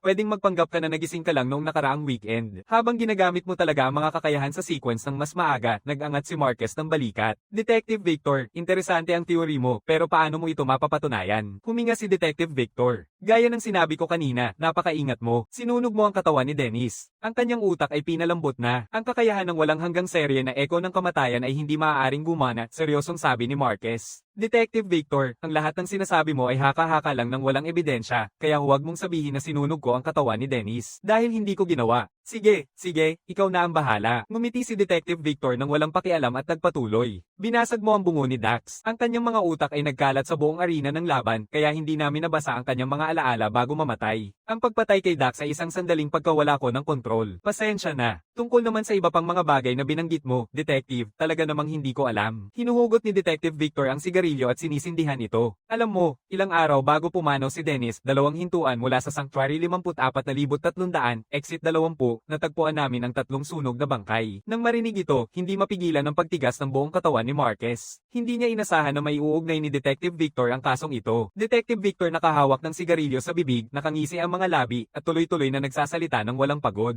Hindi lang nila binasag ang mga bungo, pinasunog pa sila pagkatapos. Parang pamilyar, hindi ba? Nais ni Marquez na manatiling kalmado, ngunit automatikong namumuo ang pawis sa kanyang noo. Kailangan na lang niyang umasa sa katahimikan para mapanatili ang kanyang kalmado. Pagkatapos, sinabi ni Detective Victor ang mga salitang ayaw marinig ni Marquez. Nangyari ang pagpatay na ito sa isang basurahan sa Sanctuary 54,300, exit 20, agad pagkatapos na misteryosong nawala ang Divine Remains. Marquez, sa tingin mo ba may koneksyon? Hinahawakan ni Marquez ang kanyang mga vocal cords upang hindi manginig at magsalita ng dahan-dahan. Pero wala kang ebidensya. Lahat ng sinabi ni Detective Victor ay haka-haka mo lang. Tama ka, wala akong ebidensya. Pero sa tingin mo ba ay iniintindi ko ang mga taong ito mismo? Tumingin si Detective Victor ng may ngiti. Kahit si Dax ay mabuhay o mamatay, si Dennis ay mabuhay o mamatay, o ang tatlong walang pangalan na bangkay, wala akong pakialam sa kahit ano sa kanila. Kung paano sila namatay, ang kanilang naranasan bago mamatay, wala niyan sa akin. Mula simula hanggang katapusan, iisa lang ang interes ko. Kung saan mo itinago ang banal na natira na ninakaw mo at kung ano ang ginawa mo sa mga ito. Iyan ang pinaka-interesado ako. Marquez, masasagot mo ba ito para sa akin? Pasensya na, hindi ko pa rin maintindihan ang sinasabi mo, Detective Victor. Hindi na nagpapanik si Marquez. Sa halip, nakangiti siya. Dahil naisip na ng detective ang lahat, ang tanging solusyon ay ang pumatay sa kanya. Sabi ni Detective Victor, Marquez, naisip mo na ba na hindi ka makakatakas? Sigurado akong 70% na hindi assassin ang iyong sequence. Hindi ko alam kung anong paraan ang ginamit mo para i-fake ang sequence mo, para ilantad ka. Ang kailangan ko lang gawin ay dalhin ka sa bureau at subukan muli ang kakayahan mong sequence. Nang marinig ito, nanlaki ang mata ni Marquez. Tanda ko na sinabing kapag natukoy na ng bureau ang isang nagising na sequence, hindi na ito muling susubukan maliban kung napatunayan na nagkasala na ang nagising. Hindi pwedeng hindi alam ni Detective Victor ito. May kakaiba, parang isang daga na nakadama ng amoy ng keso. Pinagmasdan ni Marquez ang armrest ng kanyang upuan at malalim na nag-isip. Detective Victor, naisip ko lang na may kailangan kong kumpirmahin sa'yo. Bagamat maraming malalaking santuaryo sa Blue Star, hindi sila konektado sa isa't isa, tama. Kahit ang network na karaniwan nating ginagamit ay isang lokal na network lang sa loob ng santuaryo, tama ba? Hindi alam ni Detective Victor kung bakit ito tinatanong ni Marquez, pero tumango pa rin siya. Tama ka. Maraming malalaking Diyos ang naglalakad sa pagitan ng mga pangunahing santuaryo. Hindi makadaan ang lakas ng tao at hindi maitatag ang mga koneksyon sa network. Tungkol sa kung paano nakikipag-ugnayan ng konseho ng koalisyon sa pagitan ng mga santuaryo, hindi alam ng matandang ito mula sa istasyon ng pulis. Ngumiti si Marquez. Detective Victor, may isa pa akong tanong. Saan ka galing? Nang marinig ang tanong ni Marquez, nananatili ang ngiti ni Detective Victor sa kanyang mukha. Ngunit bahagyang naglalaho ang kabaitan sa kanyang mga mata. Marquez, ano ang ibig mong sabihin? Detective Victor, hayaan mong maging mas malinaw ako. Saang santuaryo ka galing? O kaya sa isang di kilalang lugar, sa anumang paraan, hindi ka naman galing dito sa santuaryo na ito, di ba? Baka hindi na kita dapat tawaging Detective Victor kasi ang tunay na Detective Victor ay hindi kailanman umalis sa santuaryo na ito. Tumatango si Detective Victor. Marquez, medyo malayo sa katotohanan ng kwento mo, hindi ba? Well, may isa pa akong kwento na ikukwento kay Detective Victor. 3 taon na ang nakalipas, nagprotesta ang mga Awaken sa Sanctuary dahil madalas na sinusubukan ng mga Awaken sa loob ng Sanctuary, kabilang na ang mga antas ng sequence at mga kasanayan sa sequence. Kailangan lahat ay masubukan. Ito ang nagpasama ng pakiramdam ng mga nagising ng labis. Kaya, sa ilalim ng organisasyon ng ilang tao, nagsimula ang malawakang protesta. Pagkatapos nyun, ipinag-utos ng koalisyon ng konseho na isang beses lamang susubukan ang kakayahan ng isang nagising, maliban na lang kung ang tao ay nahatulan na, sa kagagawin ng ikalawang pagsusulit. Matapos marinig ito, ang kilay ni Detective Victor ay kumikirot at ang kanyang tingin ay nagiging maingat. Detective Victor, isa kang veterano sa santuaryong ito, pati nakilahok ka pa sa protesta na yon. Paano mo hindi alam ang pagbabago sa pulisya ng konseho ng koalisyon? Marquez, nakikisawsaw lang ako, Detective. Curious lang ako, saan ka talaga nagmulat at nasaan na ngayon ang tunay na Detective Victor na nakalibing? Huminga ng malalim si Detective Victor. Marquez, dapat mong malaman na hindi kita direktang iniulat kundi pumunta ako dito para makipag-usap sa iyo. Wala akong masamang balak. Detective Victor, dapat mong malaman. Hindi ko direktang ipinost tungkol sa iyo sa mga forum pero nagpatuloy akong makipag-usap sa iyo dito. Hindi rin ako naglalayong makasakit. Tumutol si Detective Victor at nagsabing, Marquez, naniniwala akong ang iyong sunod-sunod na hakbang ay maaaring maging pag-asa ng sangkatauhan laban sa kanila kaya umaasa akong makikipagtulungan ka. Makikipagtulungan sa ano, pagsusuri sa tao. Biological na dissection, nagmamalaki si Marquez ng may paghamak. Huwag mo nang pag-usapan ng pag-asa ng sangkatauhan.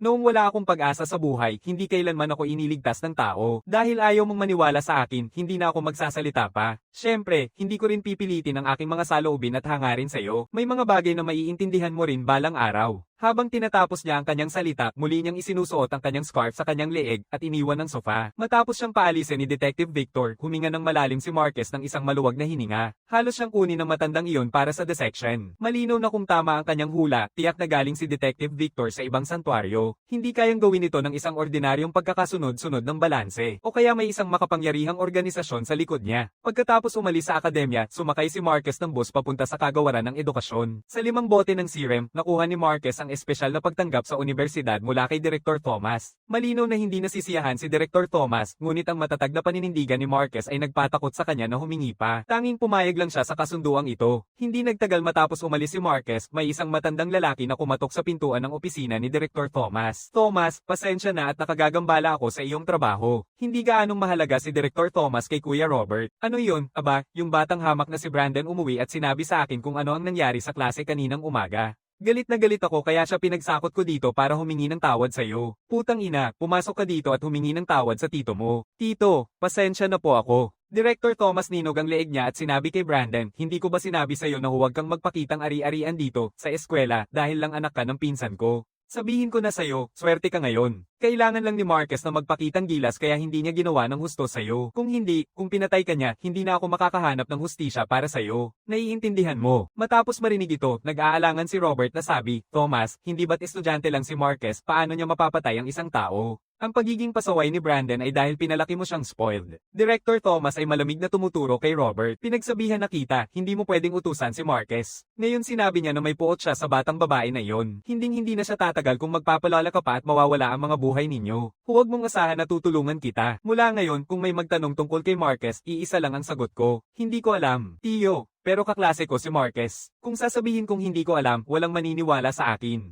Gago ka ba? Sabihin mo lang na nakalimutan mo. Hindi ko alam. Hindi malinaw. Anong magagawa nila sa'yo? Sino ba silang pakialaman kung naniniwala ka o hindi? Ang mahalaga ay manatiling buhay. Pagkatapos umalis ni Robert kasama si Brandon, mahigpit siyang nagbantay sa daan, makinig ka sa iyong tito. Huwag mong muling utusan si Marquez na magalit. Naiintindihan mo. Umuwi ka na at kumain ka muna. Pupunta ako sa ospital para alagaan ang nanay mo. Narinig ko na may nagbayad ng mas malaki para sa bayad sa operasyon at pinayagan silang umalis muna sa ospital. Kailangan kong alamin kung ano ang nangyayari. Bumabalik si Brandon sa bahay na lugmok ang loob. Hindi siya naniniwala sa sinabi ni Tio Thomas, pakiramdam niya ay nag-aalala lang ito ng sobra. Ngunit agad ding ipinapakita ng realidad na hindi walang basehan ang mga salita ni Thomas. Kinabukasan, pagpasok sa paaralan, dalawang sasakyan ng pulis ang nakaparada sa pinto ng akademya. Nang makita ni Brandon ang mga police car, bumagal ang tibok ng kanyang puso. Pumunta siya sa harap at nakita si Principal Chen sa gate ng paaralan, nakikipag-usap sa isang detective na may suot na scarf at may hawak na sigarilyo, tila pinag-uusapan ng isang kaso. Naririnig pa rin niya ang apat na salita na biglang nagpapatigil sa kanyang dugo. Nawala na si Jade Sterling. Talagang pinatay ni Marquez si Jade. Tumitibok ang balahibo ni Brandon at nagsisimula siyang manginig ng walang kontrol. Pumapasok si Detective Victor. Brandon, ayos ka lang ba? Nakatingin ng walang buhay si Brandon kay Detective Victor at kumakawit ang ulo. Gusto naming itanong tungkol kay Jade Sterling. Narinig namin na siya ang kasintahan mo. Hindi ko alam. Hindi ko alam. Wala akong alam. Panatadong tumutol si Brandon. Huwag mo akong tanungin. Wala akong naaalala. Nakakunot ang noo ni Detective Victor. Malinaw na ipinapakita ni Brandon na may alam siya. Kaklase ni Marquez si Jade Sterling. Nanguhula siya na konektado ang bagay na ito kay Marquez. Sa sandaling ito, natutulog si Marquez sa opisina ng punong guro nang magpatugtog ng katok. Binubuksan niya ang pinto at nakita ang isang matandang lalaki na may puting buhok. Detective Victor, bakit tayo muling nagkikita? Parang pinapangasiwaan mo ang aming akademya na parang opisina ng pulisya mo, pumupunta dito araw-araw. Hindi alintana ni Detective Victor ang hindi magandang pagtanggap ni Marquez. Pumasok siya sa opisina ng principal na nakatagilid at umupo sa katabing sofa. Pumunta ako ngayon para itanong sa iyo ang tungkol sa iba pang bagay. Mukhang nababahala si Marquez. Sige, ano na naman ang kailangan? Nawala si Jade Sterling kagabi. Alam mo bang nawala si Jade? Ngunit Detective Victor, narinig ko na ang istasyon ng pulis ay nagsasampa lang ng kaso 48 oras matapos mawala ang isang tao. Mas alam ko ang mga regulasyon ng pulis kaysa sayo. Hindi na kailangang mag-alala si Marquez tungkol dyan. Gusto ko lang itanong, nasaan ka nung pagitan ng 7 at 7, 30 kagabi, nasa opisina ako ng Departamento ng Edukasyon. Direktor Thomas mula sa Departamento ng Edukasyon ay humahanga sa akin at pinilit na ibigay ang kanyang espesyal na slot sa pagtanggap. Ang tanggapan ng edukasyon ay isang 12 ng bus stop mula sa akademya. Paano konektado ang pagkawala ni Jade sa akin? Hindi ka ba naniniwala na kaya kung nasa dalawang lugar ng sabay, hindi ba? Isang proseso ng pag-clone, meron nga kaya yun. Alam mo ba kung paano namin nalaman na missing si Jade? Hindi ko alam at ayaw ko pang malaman. Gaya ng alas 7:30 kagabi, nasunog ang bahay ni Jade. Pumanaw ang buong pamilya niya sa apoy, ngunit tanging ang kanyang katawan lang ang natagpuan. Pagkatapos magsalita ni Detective Victor, maingat niyang pinapanood ang reaksyon ni Marquez. Batay sa kanyang ekspresyon, tila hindi niya alam na pumanaw na ang buong pamilya ni Jade, ngunit alam na ni Detective Victor ang tunay na pagkatao ni Marquez at hindi niya ito tinatrato bilang isang ordinaryong estudyante. Kahit na perpekto ang reaksyon ni Marquez, naniniwala pa rin si Detective Victor na siya ang salarin. Pagsunog at pagpatay sa mga katawan. Hindi ba't parang pamilyar ang paraan na ito? Ngumiti si Marquez at tumango. Kagaya ng dalawang kaso na binanggit mo nung nakita mo ako kahapon. Detective Victor, Eksakto. Sa aking palagay, iisa ang gumawa sa tatlong kasong ito. Nagpapakita si Marquez ng isang palatandaang sumasang-ayon. Sa tingin ko rin, ang unang dalawang kaso ay ikaw ang may gawa. Alam nating pareho. Paano mo nagawang pumatay sa buong pamilya ni Jade ngayon at pinawalan siya? Detective Victor, nagkakamali kayo sa akin. Ang ibig kong sabihin, hindi ko posibleng nagkaroon ng oras para pumatay sa buong pamilya ni Jade. May matibay akong alibay sa kasong ito. Ang pagkamatay ng pamilya ni Jade at ang kanyang pagkawala ay walang kinalaman sa akin. Tatlong kaso ang ginawa ng iisang tao, kaya wala rin akong kinalaman sa dalawa pa. Marquez, walang saysay ang pagsasalita ng ganito. Pumunta ako sa iyo ng kusa dahil gusto kitang tulungan. Detective Victor, pinahahalagahan ko ang iyong mabuting hangarin, pero maayos naman ako at hindi ko kailangan ng iyong tulong. Kung may lakas ka pang maibibigay, bakit hindi mo tulungan ang mga ulilang walang tahanan malapit sa santuaryo?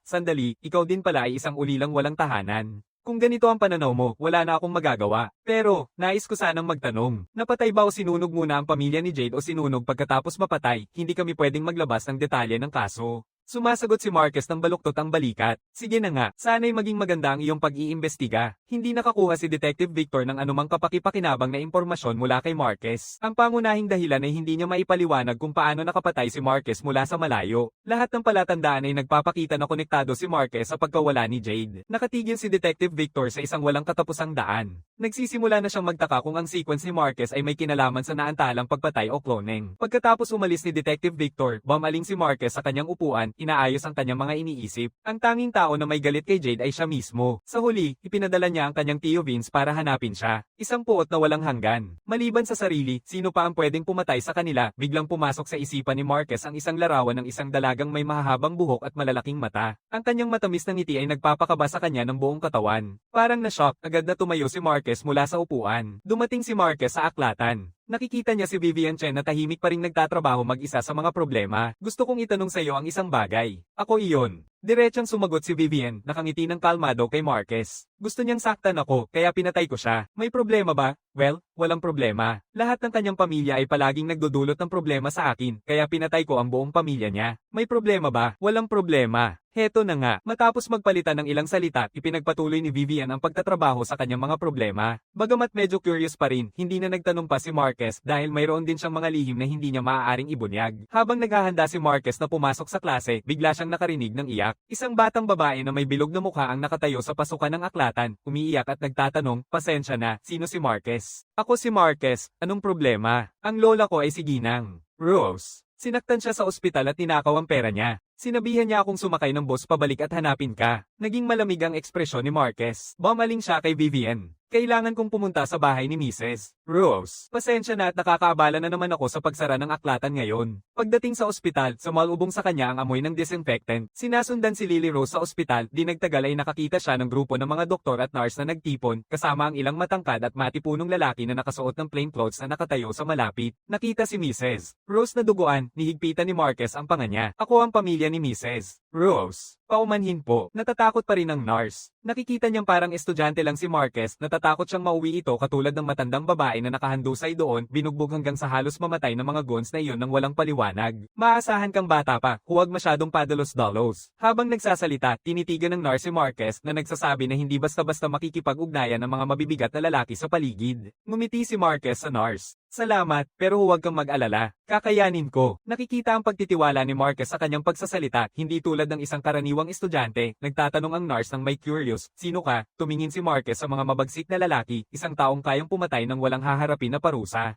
Sa mga salitang ito, lahat ay napako sa kinatatayuan. Tanging isang uri lang ng tao ang kayang pumatay ng walang kaharap na parusa, ang mga gising. Nang marinig ito, alam ng nurse na hindi na siya makakialam at agad na tumakbo habang hawak-hawak si Lily Rose. Samantala, ang mga matitipunong lalaki ay nagtitinginan sa takot, hindi makakilos. Humihinto ang mukha ni Marquez. Maingat niyang tinatanong ang doktor sa paligid, gusto kong malaman, maaari pa ba siyang iligtas? Nagpapalitan ng tingin ng mga doktor at humihingal. Kahit mapanatili natin siya, matanda na siya. Kahit gawin natin, malamang nakarete na siya. Bukod pa, dapat ay nagkaroon siya ng operasyon sa cancer sa tiyan. Sa mga sugat na ito, ikamamatay niya ang operasyon. Tumango si Marquez. Kaya kung hindi siya nasugatan, dapat nakarecover na siya ng maayos pagkatapos ng operasyon, di ba? Halos ganoon na nga.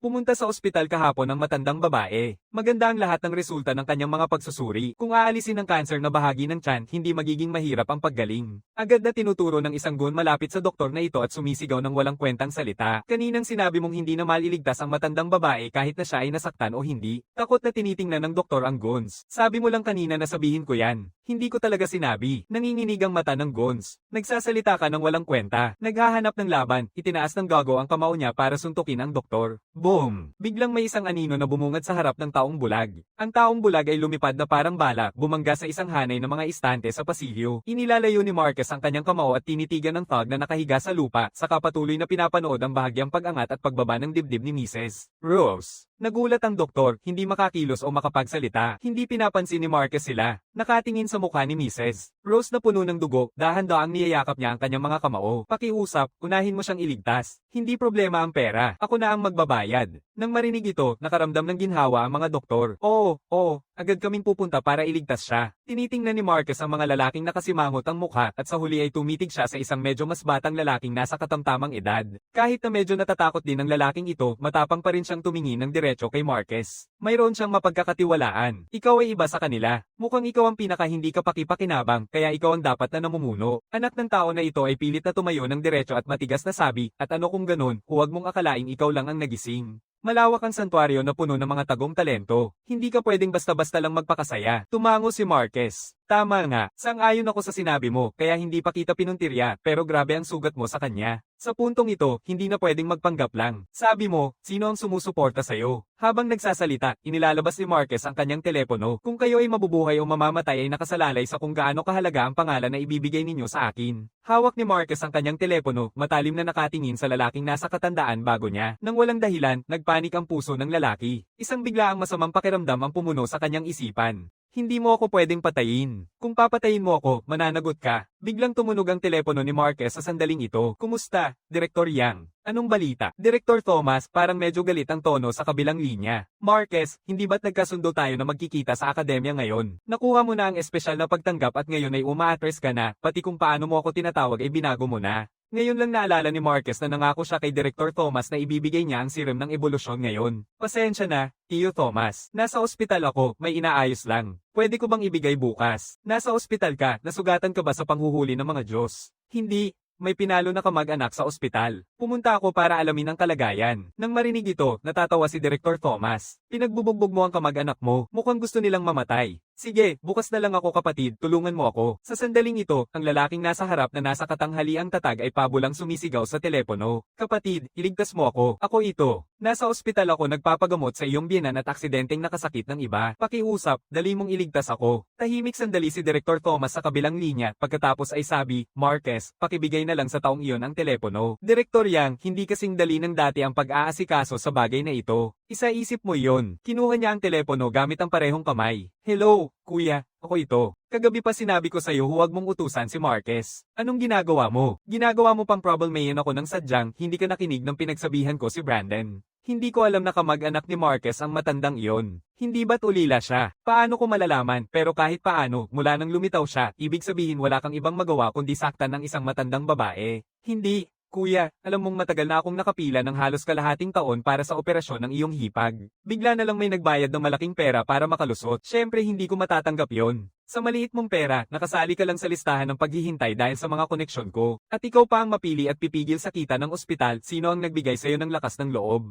Direktor ng ospital, kahit ang punong distrito ay hindi maglakas loob na sir-on siya. Binawi ni Marquez ang telepono. Makakabawi sana ang matandang babae pagkatapos ng operasyon. Ngayon ay namamatay si Mrs. Rose. Muling nanahimik si Direktor Thomas. Marquez, siya ang aking kapatid. At isa rin siyang kaklase mo, ang ama ni Brandon. Nagtataka ako kung magagawa mo. Ano ang kinalaman ni Brandon's dad sa akin? Hindi mo talaga iniisip na maganda ang relasyon namin ni Brandon. Sige, kung gusto kong iligtas ang buhay ng kapatid ko, magkano ang kapalit? Limang bote ng serum, hiniling ko sa iyo na magtakda ng presyo, hindi magbiro. Tio Thomas, hayaan mong alokohan kita. Hanggat hindi ka makikialam sa usapin ni Robert, bibigyan kita ng isang bote ng serum. Ngayon ay nag-aatubili si Direktor Thomas. Tanong niya ng paunti-unti, siya pa rin ang aking kapatid, aking sariling laman at dugo. Pwede mo, hindi na ako magdadagdag. Isang bote, tanggapin mo o iwanan. Kapatid, hindi mo magagawa ito. Bagamat hindi alam ni Robert kung anong kasunduan ang pinag-uusapan nila, ramdam niya niya na nakikipag-bargain ang kanyang kapatid sa kanyang buhay. Matagal nang sawa si Direktor Thomas sa pamilya ng kanyang kapatid. Para silang mga parasitang nakadikit sa kanya. Nag-aral siya ng husto, nagsaliksik ng masigasig at sa huli ay umakyat sa kanyang kasalukuyang posisyon. Hindi niya ginawa lahat iyon para mapababa sa pamilya ng walang kwentang kapatid niya. Naisip ito, hindi na magdadalawang isip si Direktor Thomas. Asikasuhin mo na sarili mo. Bukas, hindi.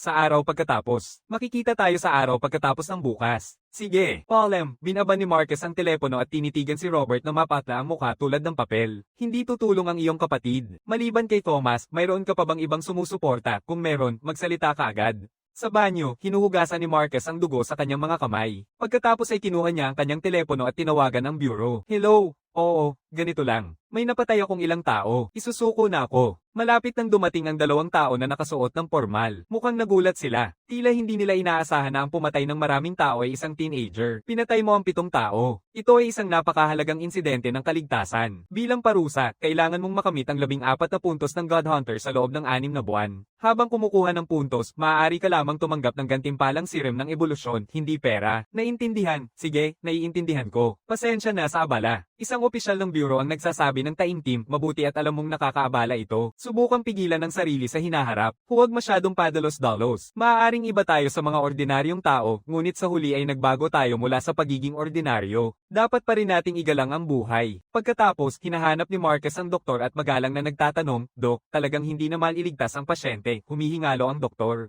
Pasensya na talaga. Ginawa na namin ang lahat ng aming makakaya. Pero kung handang tumulong ang direktor, maaaring may mas malaking tsansa. Isa rin siyang nagising tulad mo. Ang kanyang kakayahan ay paggaling. Nang marinig ito, agad na bumalik ang pag-asa ni Marquez. Paano kita makukontak sa iyong direktor? Nag-isip sandali ang doktor at nagsabi, siya ang aming direktor. Matagal na siyang hindi nagsagawa ng operasyon. Kahit nang pumunta ang direktor ng bureau sa ospital noon, pinadala lang niya ito sa isang ospital sa ibang distrito at hindi siya mismo ang nagsagawa. Kahit ang direktor ng bureau ay hindi gagawin ito. Nang marinig ito, muling nasira ang pag-asa na nakuha ni Marquez. Sa sandaling ito, tumunog ang telepono ng doktor. Hello, direktor. Oo, ako ito. Oo, nasa tabi ko siya. Sige, naiintindihan ko. Tumingin ang doktor kay Marquez nang may bahagyang pagtataka. Gusto ng direktor na pumunta ka sa kanyang opisina. Marahil handa siyang tumulong sa iyo. Medyo nagtataka rin si Marquez. Bakit gusto siyang makita ng direktor na ito? Anong interes niya? Katulad kaya niya si Detective Victor na nakakaalam ng mga lihim niya? Dapat bang magtulungan ng direktor at si Detective Victor? Sasakay ba sila ng elevator papunta sa ikalimang palapag ng ospital?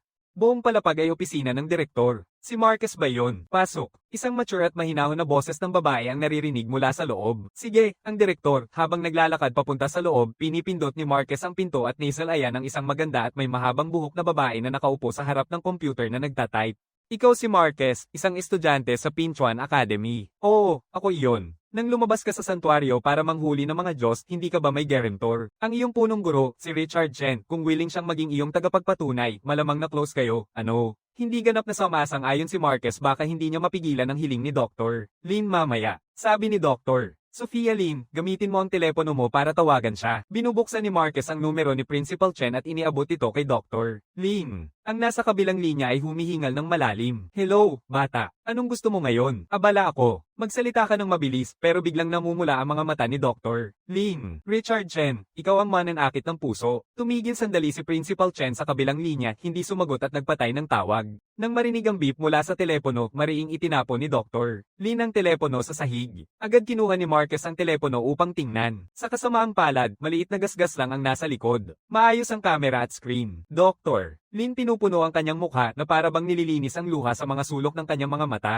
Marcus, may isang kondisyon ako para gamutin ang matandang iyon. Basta maibigay mo ang kailangan, mag-oopera na ako. Imbitahan si Richard Chen sa hapunan sa Splendor Pavilion. Tulungan mo akong dalhin siya doon. Pumikit si Marcus. Akala niya noon na interesado si Dr. Lin sa kanya at iniisip na ang magbenta ng kanyang katawan para mailigtas si Mrs. Rose ay hindi magiging masama. Sino ang mag-aakala? Nasa harap ni Dr. Lin, muli niyang tinawagan si Principal Chen. Gusto ni Sophia Lin na kumain kayo ng magkasama. Kung hindi ka sang-ayon, hindi niya maliligtas si Mrs. Rose. Binugbog si Mrs. Rose at malapit nang mamatay. Kung hindi siya mag-opera, maaaring mamatay si Mrs. Rose anumang oras. Pakiusap, kumain ka lang ng isang beses kasama niya. Wala akong kinalaman kay Mrs. Rose. Hayaan mo na siyang mamatay.